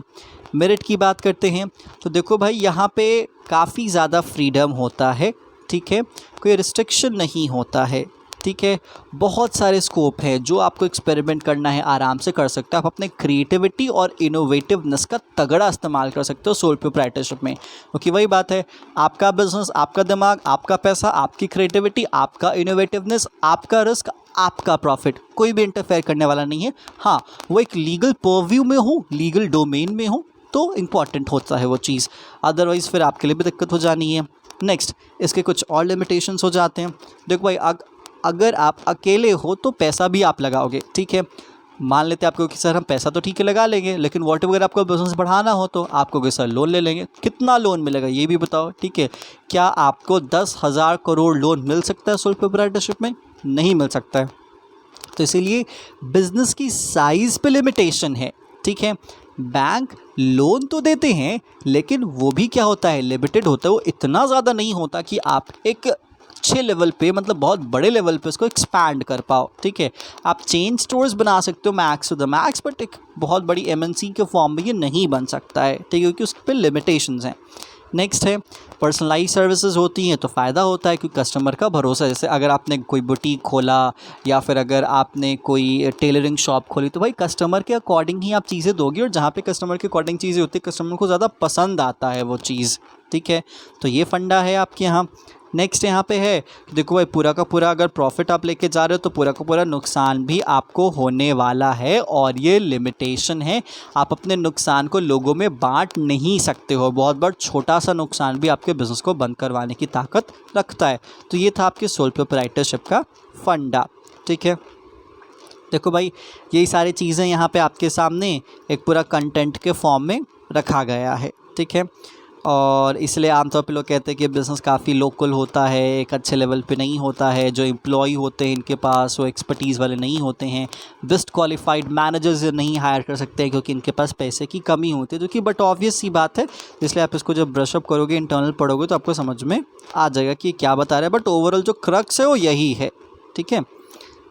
नेक्स्ट बात आती है लायबिलिटी को लेके, उम्मीद है आपको पता होगा।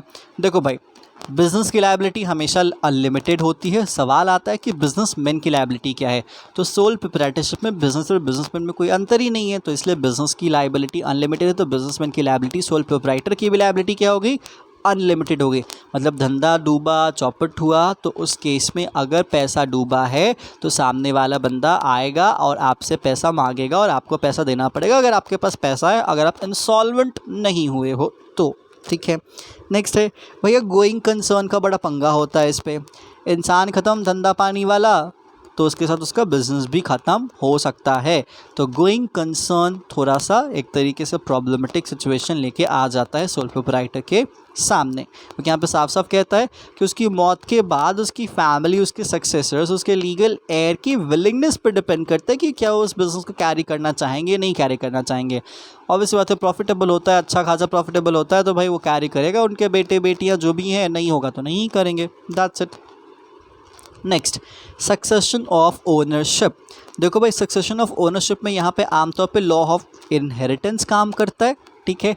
मतलब ख़ानदानी जो चलते आता है तो फिर ख़ानदान में क्या होता है कि उसके बाद बेटे को मिलता है, तो इसलिए आमतौर पे बेटे को मिल जाता है, ठीक है। लेकिन याद रख लीजिएगा कि ये प्रायोरिटी नहीं, ये सबसे ज़्यादा सुपरसेट नहीं करता है। जो टेस्टामेंट्री इंस्ट्रूमेंट्स होते हैं, जैसे कि विल हो जाता है, जो वसीयत होता है, ठीक है, वो एक बहुत बड़ा फैक्टर है जो तय करता है कि उसके डेथ के बाद, उस सोल प्रोप्राइटर के डेथ के बाद उस बिज़नेस को कौन संभालेगा। तो इसलिए टेस्टामेंट्री इंस्ट्रूमेंट जैसे विल हैं, ये सबसे ज़्यादा ऊपर प्रायोरिटी में होते हैं। जो विल में, जो वसीयत में लिखा गया है, तो उसके बाद उसके बिज़नेस को वही संभालेगा जो पावर ऑफ अटॉर्नी जिसके पास आती है, ठीक है। ये सारा चीज़ है। साथ ही साथ यहाँ पे हिंदू सक्सेशन एक्ट भी अप्लाई होता है 1956। अगर आप वसीयत लेके नहीं गए हो, वसीयत छोड़ के नहीं गए हो, तो इस सक्सेशन एक्ट के तहत ही तय किया जाएगा कि फिर उस बिज़नेस को कौन संभालेगा। तो आमतौर पे जो हिंदू सक्सेशन एक्ट है वो हिंदूज़ पे, पारसीज़ पे, बुद्धिस्ट पे, जैन्स पे और सिख्स पे अप्लाई होता है। अगर मैं मेजॉरिटी कहूँ तो ये मुस्लिम्स पे अप्लाई नहीं होता, जो क्योंकि उनके लिए मोहम्मदन लॉ है, शरिया के अकॉर्डिंग वो चीज़ें बहुत बार चलती हैं, तो इसलिए उनको छोड़ के मेजॉरिटी जो इंडिया में रिलीजन्स हैं उस पर आपको देखने को मिलेगा। क्रिश्चियनिटी भी से थोड़ा सा दूर रहता है क्योंकि उनका भी थोड़ा सा अलग सिस्टम है लीगल अप्रोच पे, ठीक है। तो इसीलिए सक्सेशन ऑफ ओनरशिप आमतौर पे अगर विल नहीं है याद रख लीजिएगा, विल है तो विल में जिसको दिया गया वही लेगा, लेकिन अगर विल नहीं है, वसीयत नहीं है, तो यहाँ पे सक्सेशन एक्ट ही अप्लाई होगा। लॉ ऑफ इनहेरिटेंस के अकॉर्डिंग ही उस बिजनेस को पास ऑन किया जाएगा। अगर किसी को लेने की इच्छा है तो, अगर लेने की इच्छा ही नहीं है तो फिर वो दूर की बात है, ठीक है। तो ये चीज़ है। तो चलिए भैया, यहाँ पे आपका सोल प्रोप्राइटरशिप क्या हो जाता है, ओवर हो जाता है। अब बात करते हैं सोल प्रोप्राइटरशिप के बाद हिंदू अनडिवाइडेड फैमिली की, ठीक है। ऑलरेडी पता है हिंदू अनडिवाइडेड फैमिली एक स्पेशल काइंड का फॉर्म ऑफ बिजनेस ऑर्गेनाइजेशन है जो कि ओनली एंड ओनली इंडिया में पाया जाता है। नाम से क्लियर करता है हिंदू अनडिवाइडेड फैमिली। और याद रख लीजिएगा यहाँ पे सेपरेट एंटिटी स्टेटस इसको मिला हुआ है इनकम टैक्स एक्ट के तहत। मतलब HUF में HUF और उसको चलाने वाले लोगों के बीच में याद रख लीजिएगा डिफरेंसेस होते हैं, दोनों एक बराबर नहीं होते हैं। इस बात को आप समझिएगा क्योंकि इसका रिकग्निशन इनकम टैक्स एक्ट में किया जाता है। ओके, इनकम टैक्स एक्ट के तहत याद रख लीजिएगा HUF की भी कमाई पे टैक्स लगता है और इस इंसान जो कि को पार्टनर्स कहो, कर्ता कहो, उसकी भी कमाई पे टैक्स लगता है। इन दोनों को अलग अलग तरीके से ट्रीट किया जाता है सेपरेट एंटिटी, ठीक है। एक मिनट, हाँ जी। तो खैर, तो ये मैं बता रहा था कि इसको सेपरेट एंटिटी के तौर पे ट्रीट किया जाता है। अलग अलग लोग माने जाते हैं, दोनों को सेम माना नहीं जाता है, ठीक है। इसलिए एक और क्वेश्चन यहाँ पे था जो कि लास्ट में पूछा गया था, याद रख लीजिएगा। ISI के मॉड्यूल के लाइन में से क्वेश्चन उठाता है। मैं आपको बार बार बोल रहा हूँ, मटेरियली काफ़ी है, ज़्यादा कुछ अलग पढ़ने की ज़रूरत नहीं है। इस लाइन से क्वेश्चन उठाया गया था यहाँ से, क्या हिंदू अनडिवाइडेड फैमिली बिजनेस को सैलरी से इनकम होती है। बेसिकली पूछा गया था कि HUF को इनकम कहाँ से होती है, ठीक है। तो सैलरी था, तो सैलरी से तो भाई उसकी इनकम होती नहीं है, उसके बिजनेस का जो प्रॉफिट है वही उसकी इनकम मानी जाती है, ठीक है। देखो ये कुछ पॉइंट्स है यहाँ पे। कहता है an HUF enjoys a separate entity status under the Income Tax Act. Income tax act consider करता है HUF को सेपरेट एंटिटी के तौर पे, और अगर जो जॉइंट फैमिली है वो चाहे तो रजिस्टर करवा सकते हैं। याद रख लीजिएगा यहाँ पे चाहने पे पूरा का पूरा फंडा बेस्ड है, ठीक है। थोड़ा सा बड़ा कर दूँ तो आपके लिए आसानी होगा। हाँ जी, क्या कह रहा था यहाँ पे कि अगर जो जॉइंट फैमिली है वो चाहे तो रजिस्टर कर सकता है अपने आप को, ठीक है।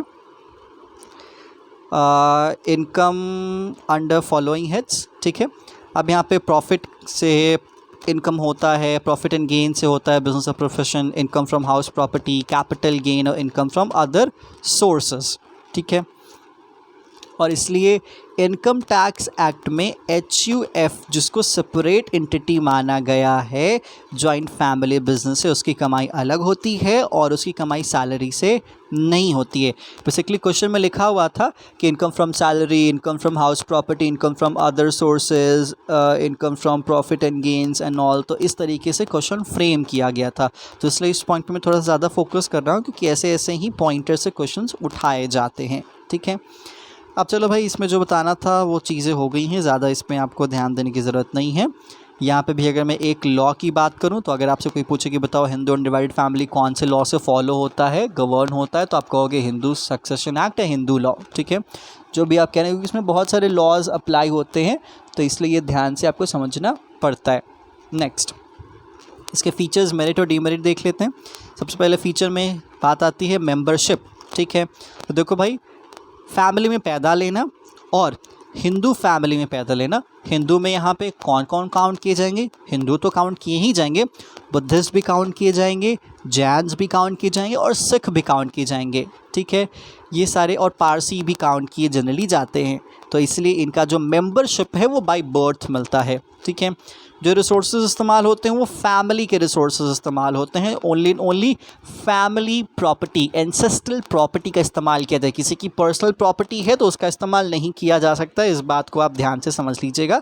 तो फैमिली प्रॉपर्टी का ही इस्तेमाल किया जाएगा उस बिज़नेस को चलाने के लिए, उस बिज़नेस में कैपिटल मेंटेन करने के लिए, ठीक है। देखो भाई, फ़ायदा यहाँ पे सिंपल सा ये चीज़ है कि फैमिली का कोई भी बंदा अपने बिज़नेस को ज्वाइन कर सकता है, फ़ायदा ये है। लेकिन मुस्लिम फैमिली की बात करें, मतलब जो नॉन हिंदू हैं, उनके साथ ऐसा नहीं होता है। अगर वो अपने भाई, एकदम अपने ब्लड रिलेशन, अपने सगे भाई के साथ भी अगर बिज़नेस करना चाहते हैं तो उनको पार्टनरशिप ही करना पड़ेगा, या फिर कंपनी बनाना है तो फिर बनाइए, उनके लिए ऐसा कोई ऑप्शन नहीं है, कॉन्ट्रैक्ट करना पड़ेगा, पार्टनर बनाने पड़ेंगे। लेकिन हिंदू के केस में ऐसा नहीं है, अगर वो करना चाहते हो अपने भाई के साथ HUF का बिज़नेस कर सकते हैं, ठीक है। नेक्स्ट एक और फ़ायदा है कि देखो भाई, अपने बिज़नेस को शुरू करना बड़ा आसान है, बस पैदा लेना है फैमिली में, ठीक है, फैमिली जॉइंट होनी चाहिए। साथ ही साथ आप बिज़नेस को एक अच्छे लेवल पे लेके जा सकते हो, क्योंकि पारिवारिक संपत्ति चाहिए ना, और लोग भी, अपने लोग भी मैनेज करने के लिए, और फैमिली प्रॉपर्टी तो बढ़ ही सकती है, क्योंकि एक इंसान की प्रॉपर्टी इन कंपेयर टू 10 लोग, 10 भाई हैं और उनकी मिला दो प्रॉपर्टी, तो प्रॉपर्टी बट ऑब्वियस सी बात है बड़ी हो जाएगी, लोन भी उनको मिल सकता है। तो इसीलिए एक अच्छे स्केल पे आप इसको एक्सपैंड कर सकते हो, और जो पूल ऑफ कैपिटल है उससे आप अपने बिज़नेस को डाइवर्सिफाई भी कर सकते हो। ये फ़ायदा आपको मिलता है। नेक्स्ट, अब यहाँ पे आमतौर पे जो social capital through family involvement भी होता है, ठीक है। सोशल कैपिटल का मतलब क्या, देखो भाई, समाज में हो तो समाज का आपका भरोसा भी आपके साथ होता है, जो आपके दादा परदादा आपके लिए कर गए हैं उसका नाम भी आपके साथ जुड़ जाता है। तो इसलिए आमतौर पे फैमिली के होने के कारण एक भरोसा सा बढ़ जाता है, ट्रस्ट सा बढ़ जाता है। जैसे कोई पार्टनरशिप है, उम्मीद है कि भैया भाग जाएंगे, पार्टनरशिप टूट जाएगा, लेकिन अगर 4 भाई 5 भाई मिलके ही बिज़नेस कर, जिसमें दादा भी लगे हुए हैं, बच्चे भी लगे हुए हैं, पोते भी लगे हुए हैं, सब लगे हुए हैं, तो लोग कहते हैं कि नहीं, घर छोड़ के कहाँ जाएंगे भाई, इतने साल से परिवार रह रहा है, परिवार एक बिज़नेस है, तो नहीं जाएगा। तो इसलिए थोड़ा सा ट्रस्ट मेंटेन होता है, पैसा भी लोग आराम से देते हैं, उधार खाता भी अच्छे खासे चलते हैं। हाँ, जो फैमिली टर्मोइल है, फैमिली में ऊपर नीचे होती है, वो बात की बात है, हम उसकी बात नहीं करें, बट हाँ, थोड़ा सा स्टेबल होता है, ट्रस्टवर्दी ज़्यादा होता है सोसाइटी के नज़र में। नेक्स्ट, अब यहाँ पे बात आती है कि जो फैमिली मेम्बर्स होते हैं वो अपने आप जो मेंबर होते हैं वो बन जाते हैं बिज़नेस के, और उनको को पार्टनर कहा जाता है। और जो सबसे एल्डेस्ट मेंबर होता है वो करता होता है, वही बिज़नेस के सारे डिसीज़न लेता है, ठीक है।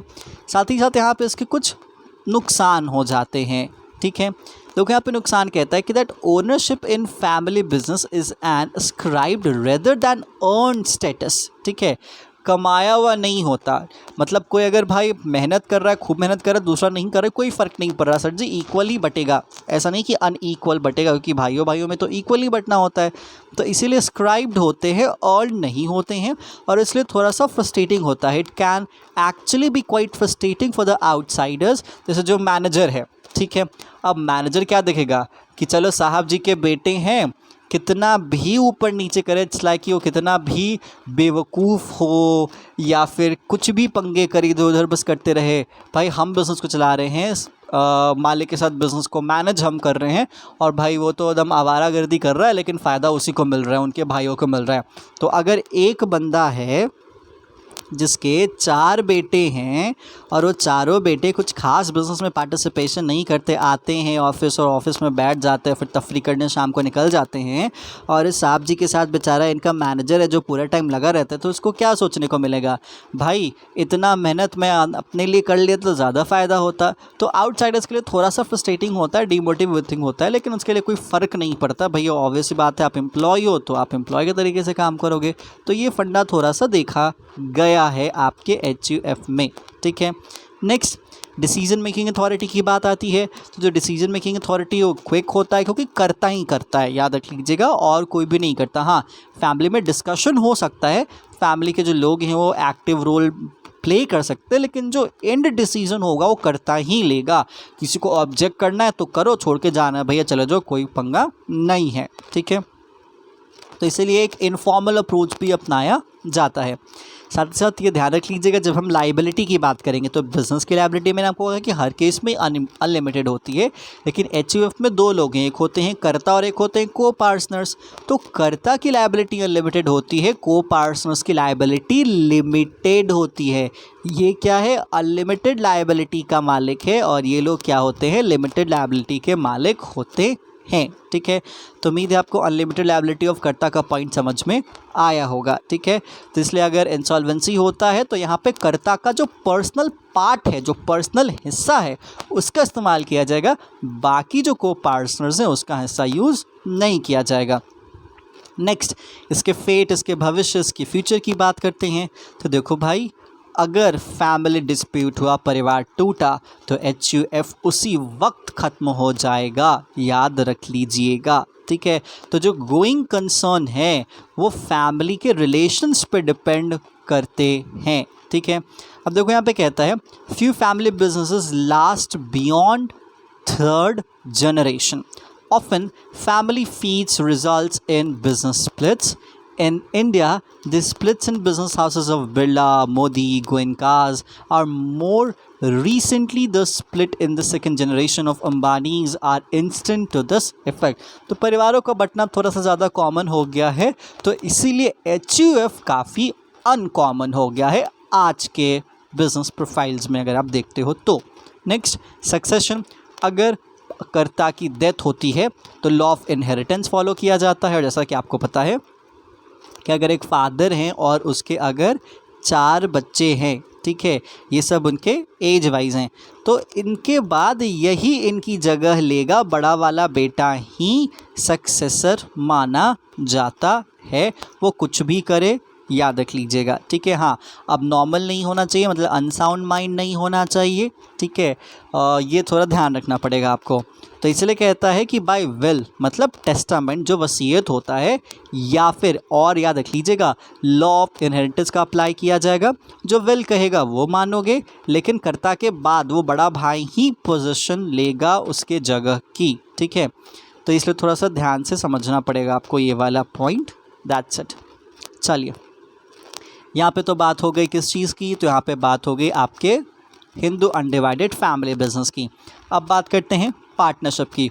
ऑलरेडी आपको पता है इंडियन पार्टनरशिप एक्ट 1932 से गवर्न होता है। आपने लॉ में पार्टनरशिप एक्ट पूरा का पूरा पढ़ भी लिया है, तो मुझे नहीं लगता कि आपको पार्टनर, पार्टनरशिप या फिर पार्टनर को डिफ़ाइन करना पड़ेगा। अगर आपको नहीं पता तो आप जाके वहाँ से कोट ज़रूर कीजिएगा। ठीक है, स्टिल हम यहाँ पर डिस्कस कर लेते हैं भाई पार्टनरशिप क्या है, पार्टनरशिप क्या है। ठीक है, तो पार्टनरशिप रिलेशन है किनके बीच में, 2 या 2 से ज़्यादा लोगों के बीच में, जिन्होंने अग्री करा है प्रॉफिट बांटने के लिए या लॉस भी। याद होगा आपको पार्टनरशिप एक्ट में लॉस का कोई भी जिक्र नहीं है, तो लगे हाथ लॉ वाला भी थोड़ा ब्रशअप कर लीजिएगा। ठीक है, अब जो बिज़नेस है कोई एक करेगा सबके बिहाफ में, या फिर सभी करेंगे एक दूसरे के लिए। जो कि बिज़नेस करेंगे तो एक्टिव पार्टनर है, जो सोए रहेंगे वो स्लीपिंग पार्टनर है। एक कॉन्ट्रैक्ट होगा, मतलब एक अग्रीमेंट होगा जो कि इन्फोर्सिएबल बाय लॉ होगा, जिसको डीड कहा जाता है, उसको पार्टनरशिप डीड कहा जाता है, जिसमें पार्टनरशिप के सारे टर्म्स एंड कंडीशंस को मेंशन किया जाता है। ये वर्बल भी हो सकता है, ये रिटन भी हो सकता है, ये डिपेंड करता है कि आप क्या चाहो। पार्टनरशिप को अगर आपको रजिस्टर करवाना है तो करवाइए, नहीं करवाना है तो मत करवाइए, आप पे डिपेंड करता है। ठीक है, दैट्स इट। अब देखो भाई, इनके कुछ फ़ायदे नुकसान की बात आ जाती है। सबसे पहला फ़ीचर की बात करते हैं तो अग्रीमेंट होता है भैया जी। ठीक है, 2 लोगों के बीच में, 2 से ज़्यादा लोगों के बीच में। ठीक है, अब ये अग्रीमेंट की को ओनरशिप लेके आ जाती है बिज़नेस की, मतलब उस प्रॉपर्टी के सभी लोग मालिक हैं। लेकिन ये फैमिली वाला अप्रोच यहाँ पे नहीं चलता है।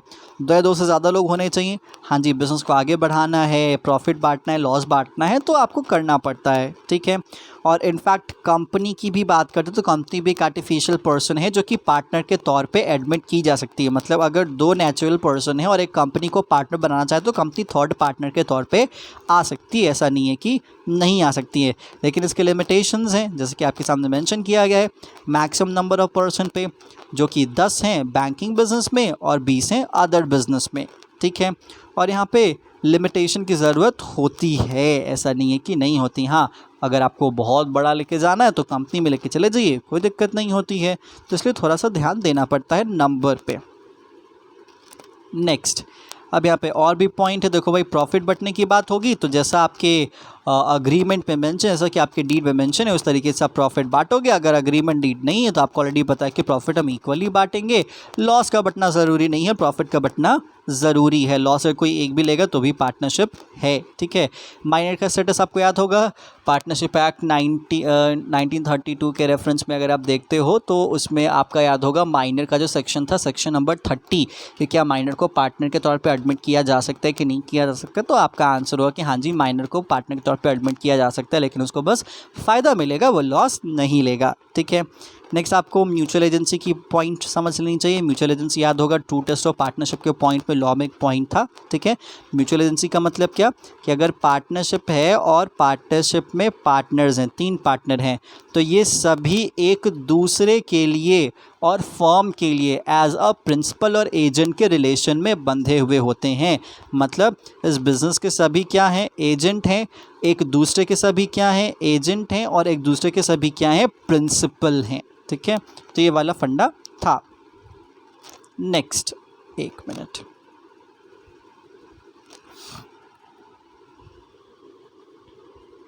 हाँ जी, यहाँ पे लिमिटेशन क्या कहता है कि अगर कोई एक पार्टनर ने कुछ गलती किया है तो सबको भुगतना पड़ेगा, फर्म को भी हट जाना देना पड़ता है। ये हमने ऑलरेडी पढ़ा है, ठीक है। लायबिलिटी की बात कर लेते। देखो भाई, मैंने आपको पहले भी कहा है कि बिज़नेस की लायबिलिटी तो हमेशा अनलिमिटेड होती है। बिजनेसमैन की बात की जाएगी, मतलब पार्टनरशिप फर्म की तो लायबिलिटी अनलिमिटेड है, पार्टनर की लायबिलिटी कैसी है भैया? पार्टनर की लायबिलिटी भी अनलिमिटेड है। मतलब अगर कुछ यहाँ पे असेट्स लायबिलिटीज़ में कम पड़ता है तो पार्टनर्स की पर्सनल प्रॉपर्टी का इस्तेमाल किया जा सकता है उस डेफिसिट अमाउंट को फिल करने के लिए। गोइंग कंसर्न का कैसे भैया? नहीं है गोइंग कंसर्न यहाँ पे। पार्टनर की ज़िंदगी खाई गई, रिश्ता ख़त्म, पार्टनरशिप का धंधा भी ख़त्म हो जाता है उसी के साथ साथ, ठीक है। ओनरशिप की बात आती है तो देखो भाई, ओनरशिप ट्रांसफरेबल नहीं होते हैं। हाँ, सभी पार्टनर मिलके नया पार्टनर लेके आ जाएं वो एक काम की बात है, बाकी धीरे धीरे मरते रहे, धीरे धीरे आते रहे, बट ऐसा नहीं है। ओरिजिनल पार्टनरशिप होना चाहिए।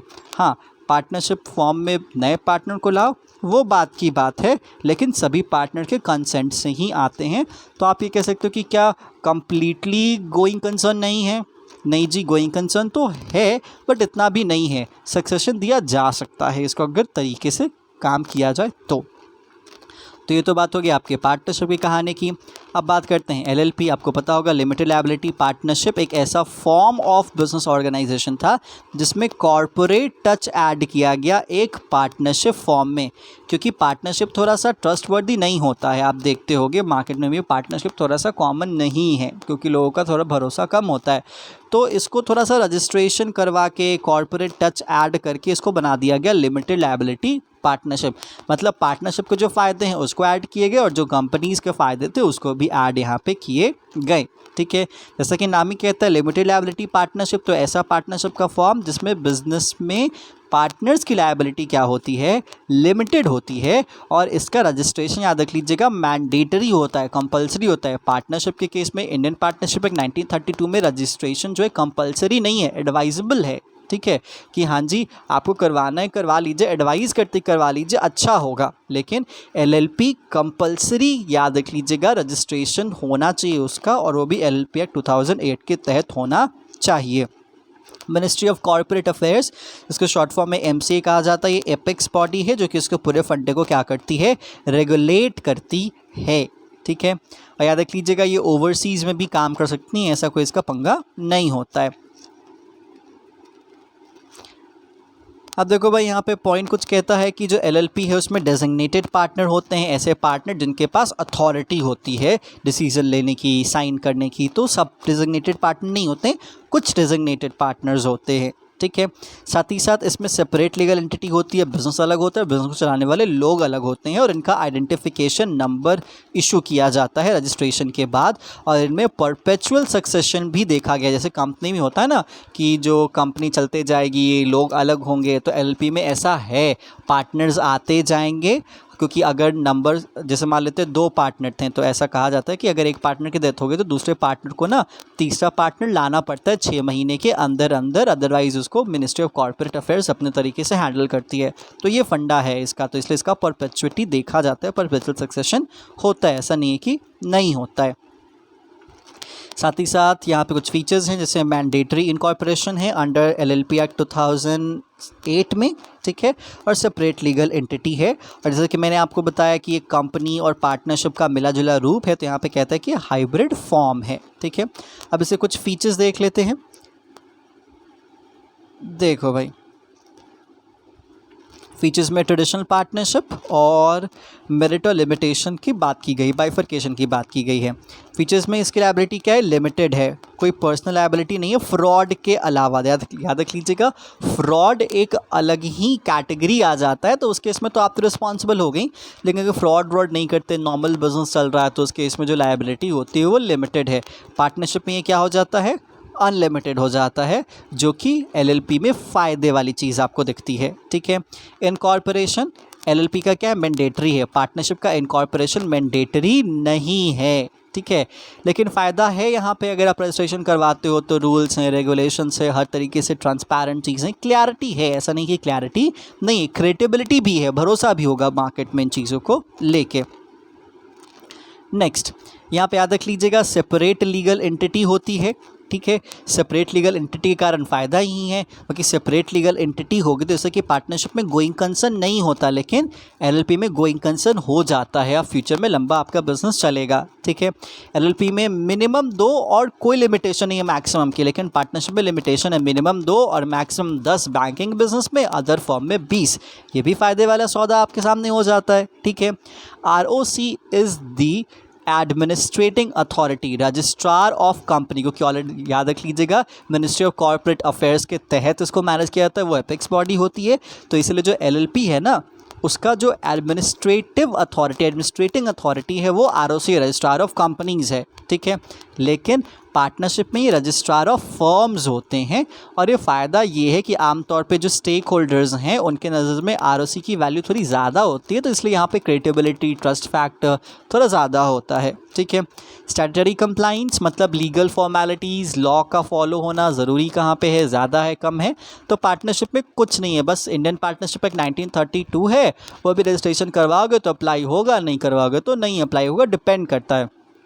लेकिन याद रख लीजिएगा, एलएलपी में जो डेजिग्नेटेड पार्टनर हैं उनको सारे लीगल कंप्लाइंस को फॉलो करना ज़रूरी है। हाँ, लीगल कंप्लाइंस सिंपल है, बट फॉलो तो आपको सारे करने ही पड़ेंगे, ऐसा नहीं है कि आप ऐसा नहीं फॉलो करोगे। ठीक है, तो ये था आपके एलएलपी का फंडा। और भी एक पॉइंट इसमें साथ साथ एट लास्ट ऐड हो जाता है, दैट हर एक पार्टनर एलएलपी के एजेंट हैं। याद रख लीजिएगा, हर एक पार्टनर एलएलपी के एजेंट हैं, एक दूसरे के नहीं हैं। जैसे यहाँ पे होता क्या था, ये बिजनेस हो गया, पार्टनरशिप फर्म हो गया, और इसके नीचे उसके 3 पार्टनर हो गए। तो पार्टनरशिप में क्या होता था कि एक दूसरे के एजेंट हैं और एक दूसरे के प्रिंसिपल हैं, और बिजनेस के क्या हैं, एजेंट हैं। ये होता था पार्टनरशिप में। याद रख लीजिएगा, पार्टनरशिप में एक पार्टनर दूसरे पार्टनर का एजेंट भी है, प्रिंसिपल भी है, और पार्टनरशिप फर्म का भी एजेंट है। ठीक है, लेकिन एलएलपी में ऐसा नहीं होता है जी। एलएलपी में क्या होता है, एलएलपी है, ठीक है, और पार्टनर हैं, ये सब इसी के एजेंट हैं, एक दूसरे के बीच में इनका कोई सीन नहीं होता है। ठीक है, तो इसलिए म्यूचुअल एजेंसी एब्सेंट होती है एलएलपी के केस में। तो मतलब एक इंसान दूसरे इंसान की कोई जिम्मेदारी नहीं लेता है, दैट्स इट। तो इसीलिए जो बर्डन ऑफ रिस्पॉन्सिबिलिटी है regarding act of another partner, वो एलएलपी में थोड़ी सी अच्छी होती है, अलग होती है। ठीक है, ये बात हो गई। नेक्स्ट बात कर रहे हैं कंपनी की। ठीक है, देखो भाई, जहाँ तक कंपनी की बात आती है तो कंपनी एक ऐसा फॉर्म ऑफ बिजनेस ऑर्गेनाइजेशन है जो कि कंपनीज एक्ट 2013 और कोई एनी प्रीवियस कंपनी लॉ के तहत फॉलो किया जाता है। और आपको पता है कि कंपनी एक ऐसा फॉर्म ऑफ बिजनेस ऑर्गेनाइजेशन है जिसमें रजिस्ट्रेशन कंपलसरी होता है, और जिस स्केल पे लेके जाना चाहो आप उस स्केल पे लेके जा सकते हो। ठीक है, कंपनी कुछ पॉइंटर्स देख लीजिए। सबसे पहले ओपीसी के बारे में बात की गई है। उम्मीद है आपको ओपीसी भी पता होगा, क्योंकि कंपनीज एक्ट अगर आपने लॉ पढ़ लिया होगा तो ओपीसी की भी पूरी कहानी आपको पता है। ठीक है, तो यहाँ पे ओपीसी एक सबसे recent form of business organization लेके आया गया, जिसमें कॉर्पोरेट मतलब कंपनी का जो कैरेक्टर है और जो सोल प्रोप्राइटर कैरेक्टर, उन दोनों को मिक्स कर दिया गया था। ठीक है, और वहाँ भी वो कंपनीज एक्ट 2013 के अकॉर्डिंग ही फॉलो होती है, दैट्स इट। ठीक है, कंपनीज एक्ट 2013 कंपनी के इनकॉर्पोरेशन के बारे में बताता है, कंपनी के इनकॉर्पोरेशन के तरीके बताता है। भले ही वो छोटी कंपनी हो, बड़ी कंपनी से कोई फ़र्क नहीं पड़ता है। ठीक है, कंपनी डॉर्मेंट भी होती है। अगर आपको याद होगा, लॉ अगर आपने पढ़ा होगा तो मैंने आपको साफ साफ बताया होगा कि कोई कंपनी मतलब पैदाइशी ही डोरमेंट नहीं होती, कंपनी शुरुआत से ही डोरमेंट नहीं होती, उसका डोरमेंसी स्टेटस लेना पड़ता है आपको। और आपके लॉ के जो सिलेबस उसमें बताया गया है कि कौन कौन से अगर कंडीशंस फॉलो होते हैं तो वहाँ पे आप डोरमेंसी स्टेटस ले सकते हो। याद होगा, सिग्निफिकेंट अकाउंटिंग ट्रांजैक्शंस काउंट किया जाता है, सिग्निफिकेंट बिजनेस ट्रांजैक्शंस काउंट किया जाता है। अगर सिग्निफिकेंट बिजनेस ट्रांजैक्शंस नहीं हो रहे हैं, डोरमेंसी स्टेटस आप ले सकते हो 2 या 3 साल जो भी था वहाँ पे। ठीक है, नेक्स्ट यहाँ पे इस चैप्टर के रेफरेंस में 2 फॉर्म ऑफ कंपनी पे चीज़ों को स्ट्रिक किया गया है, प्राइवेट कंपनी और पब्लिक कंपनी। ठीक है, उम्मीद है आपको ऑलरेडी पता है प्राइवेट कंपनी पब्लिक कंपनी क्या होता है। ऐसा नहीं है, मैं ये अज्यूम कर रहा हूँ कि आपको पता है। ठीक है,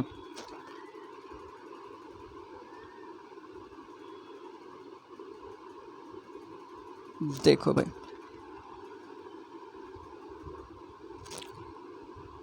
पब्लिक कंपनी और प्राइवेट कंपनी। सबसे पहले मेंबर, प्राइवेट कंपनी में मिनिमम कितने 2, पब्लिक कंपनी में मिनिमम कितने 7, इतने से ही स्टार्ट होगा। ठीक है, तो इसीलिए जितने यहाँ पे कंपैरेटिव असेसमेंट की बात कहता है तो lower number of minimum members to ease to formation, मतलब प्राइवेट कंपनी में शुरुआत करना ज़्यादा आसान होता है, पब्लिक कंपनी थोड़ा सा मुश्किल, क्योंकि जितने कम लोग होंगे उतना आसानी होगी शुरुआत करने में, फिर आगे कहते हैं ना लोग आते गए कारवा बढ़ता गया, नॉल वो वाली बात। ठीक है, मैक्सिमम नंबर की बात होगी तो देखो भाई, मैक्सिमम नंबर का भी एक सीन हो जाता है कि प्राइवेट कंपनी में मैक्सिमम 200 जाएंगे, लेकिन पब्लिक कंपनी की कोई लिमिट नहीं है, कितने भी मेंबर्स हो सकते हैं।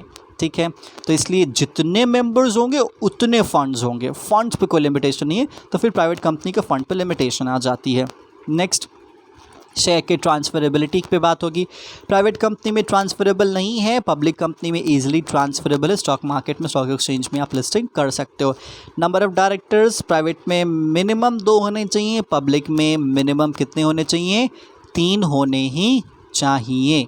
ठीक है, नेक्स्ट याद रख लीजिएगा, कुछ कुछ पॉइंटर्स और जोड़ दिए गए हैं। प्राइवेट कंपनी को एग्जम्प्ट किया गया है, उनको आज़ादी दी गई है, उनको कोई कमेटी बनाने से बोर्ड ऑफ डायरेक्टर्स के रेफरेंस में, साथ ही साथ उनको कोई ऑडिट कमेटी नहीं बनानी होती, CSR कमेटी नहीं बनानी होती है, कोई रेम्यूनरेशन कमेटी नहीं बनानी होती है। लेकिन पब्लिक कंपनी को ये सारी कमिटीज़ कंपल्सरीली बनानी होती हैं, क्योंकि गवर्नेंस ट्रांसपेरेंट हो, लिबरल हो तो ज़्यादा अच्छा है, क्योंकि पब्लिक कंपनी में पब्लिक का पैसा लगता है। याद रख लीजिएगा, जनता का पैसा भी लगता है, तो जनता की जवाबदेही इनके पास होनी चाहिए, तो ट्रांसपेरेंसी मेंटेन हो, तो इसलिए मल्टीपल कमिटीज़ बनाई जाती हैं। प्राइवेट में ऐसा नहीं, भाई आपका अपना पैसा लगा हुआ है, आपको जो करना है कीजिए, हमारे को क्या मतलब इन चीज़ों से। नेक्स्ट, अब बात आती है कि जो प्राइवेट कंपनी है वो सिंपली, याद रख लीजिएगा, जो प्राइवेट कंपनी है वो सिंपली सर्टिफिकेट ऑफ इनकॉर्पोरेशन, याद रख लीजिएगा, सर्टिफिकेट ऑफ इनकॉर्पोरेशन से स्टार्ट हो सकती है। ठीक है, जो पब्लिक लिमिटेड कंपनी है उसको सर्टिफिकेट ऑफ कमेंसमेंट भी चाहिए होगा सर्टिफिकेट ऑफ इनकॉर्पोरेशन के लिए। इनकॉर्पोरेशन का मतलब क्या, कि मुबारक हो कंपनी हुआ है। ठीक है, सर्टिफिकेट ऑफ इनकॉर्पोरेशन का मतलब क्या, कि मुबारक हो कंपनी हुआ है, तो अब आप उसको चला लो, पैदा हो गया चला लो। तो ये प्राइवेट कंपनी में हो सकता है। तो यहाँ पे आपको 2 सर्टिफिकेट मिलते हैं, सर्टिफिकेट ऑफ इनकॉर्पोरेशन और दूसरा होता है certificate of commencement of business. ठीक है, तो सर्टिफिकेट ऑफ इनकॉर्पोरेशन यहाँ है, वैसे मिलता तो दोनों है, दोनों को, ऐसा नहीं है, सर्टिफिकेट ऑफ इनकॉर्पोरेशन और कमेंसमेंट दोनों को मिलता है, प्राइवेट को ही मिलता है, पब्लिक को ही मिलता है, लेकिन प्राइवेट के पास आज़ादी है कि जब पहला सर्टिफिकेट मिल जाएगा तो धंधा पानी शुरू कर सकते हैं, लेकिन पब्लिक कंपनी जो है ना उसको दोनों मिलने के बाद शुरू करना होगा। मतलब अगर मुबारक हो कंपनी हुई है वाला डॉक्यूमेंट मिल गया तो प्राइवेट कंपनी उसको चलाना शुरू कर देगा। ठीक है, लेकिन पब्लिक कंपनी के लिए कहा जाए कि भाई मुबारक हो कंपनी हुई है और लो अब ये कंपनी अपने पैरों से चल सकती है, ये दोनों मिलने के बाद पब्लिक कंपनी अपना बिजनेस शुरू कर सकती है। तो ये कुछ डिफरेंसेस थे जो कि आपको यहाँ पे बताया गया है। तो चलिए, उम्मीद है आपको ये चीज़ समझ में आई होगी। पूरा का पूरा कंटेंट इतने पे ही बेस्ड है, ज़्यादा दिमाग लगाने की ज़रूरत नहीं है, जितना बताया है उसको ब्रशअप कर लीजिएगा। बट हाँ, एक बार लाइन टू लाइन रीड ज़रूर कर लीजिए, क्योंकि इनके लाइन के बीच से ही क्वेश्चन उठाए जाते हैं और ये चैप्टर इंपॉर्टेंट है। और फॉर्म्स और इकोनॉमिक एक्टिविटी से क्वेश्चंस आते हैं, तीनों टॉपिक्स आते हैं बेसिकली, बट फॉर्म्स और बिजनेस एक्टिविटी से ज़्यादा आते हैं। ठीक है, तो चलिए आज के इस सेशन में हम इसी कंटेंट को कवर करेंगे, इतना ही। नेक्स्ट सेशन में हम कवर करेंगे अपने सबसे फर्स्ट वाले कंटेंट को, ठीक है। तो जैसा कि हमने आपको बताया था, जस्ट अ मिनट, कि human activity forms of business, ये जो रेलेवेंट है वो तो आपने पढ़ा ही। डोमेन्स को भी हमें पढ़ना है और डोमेन्स को हम सबसे लास्ट में कवर करेंगे। तो नेक्स्ट वीडियो में हम डोमेन्स की बात करेंगे एक्सक्लूसिवली, ठीक है। अभी इस वीडियो में हमने इन दोनों को डिस्कस किया है। तो चलिए स्टे ट्यून रहिए, कुछ प्रॉब्लम होगा तो ज़रूर पूछिएगा। फिर हम आपसे मिलेंगे नेक्स्ट सेशन में, जो कि जस्ट इसके बाद अवेलेबल होगा आपके लिए, domains of business commercial knowledge. तब तक इसको पढ़ते रहिए, मार्क्स के नज़र से इम्पॉर्टेंट चीज़ है। Okay, good bye.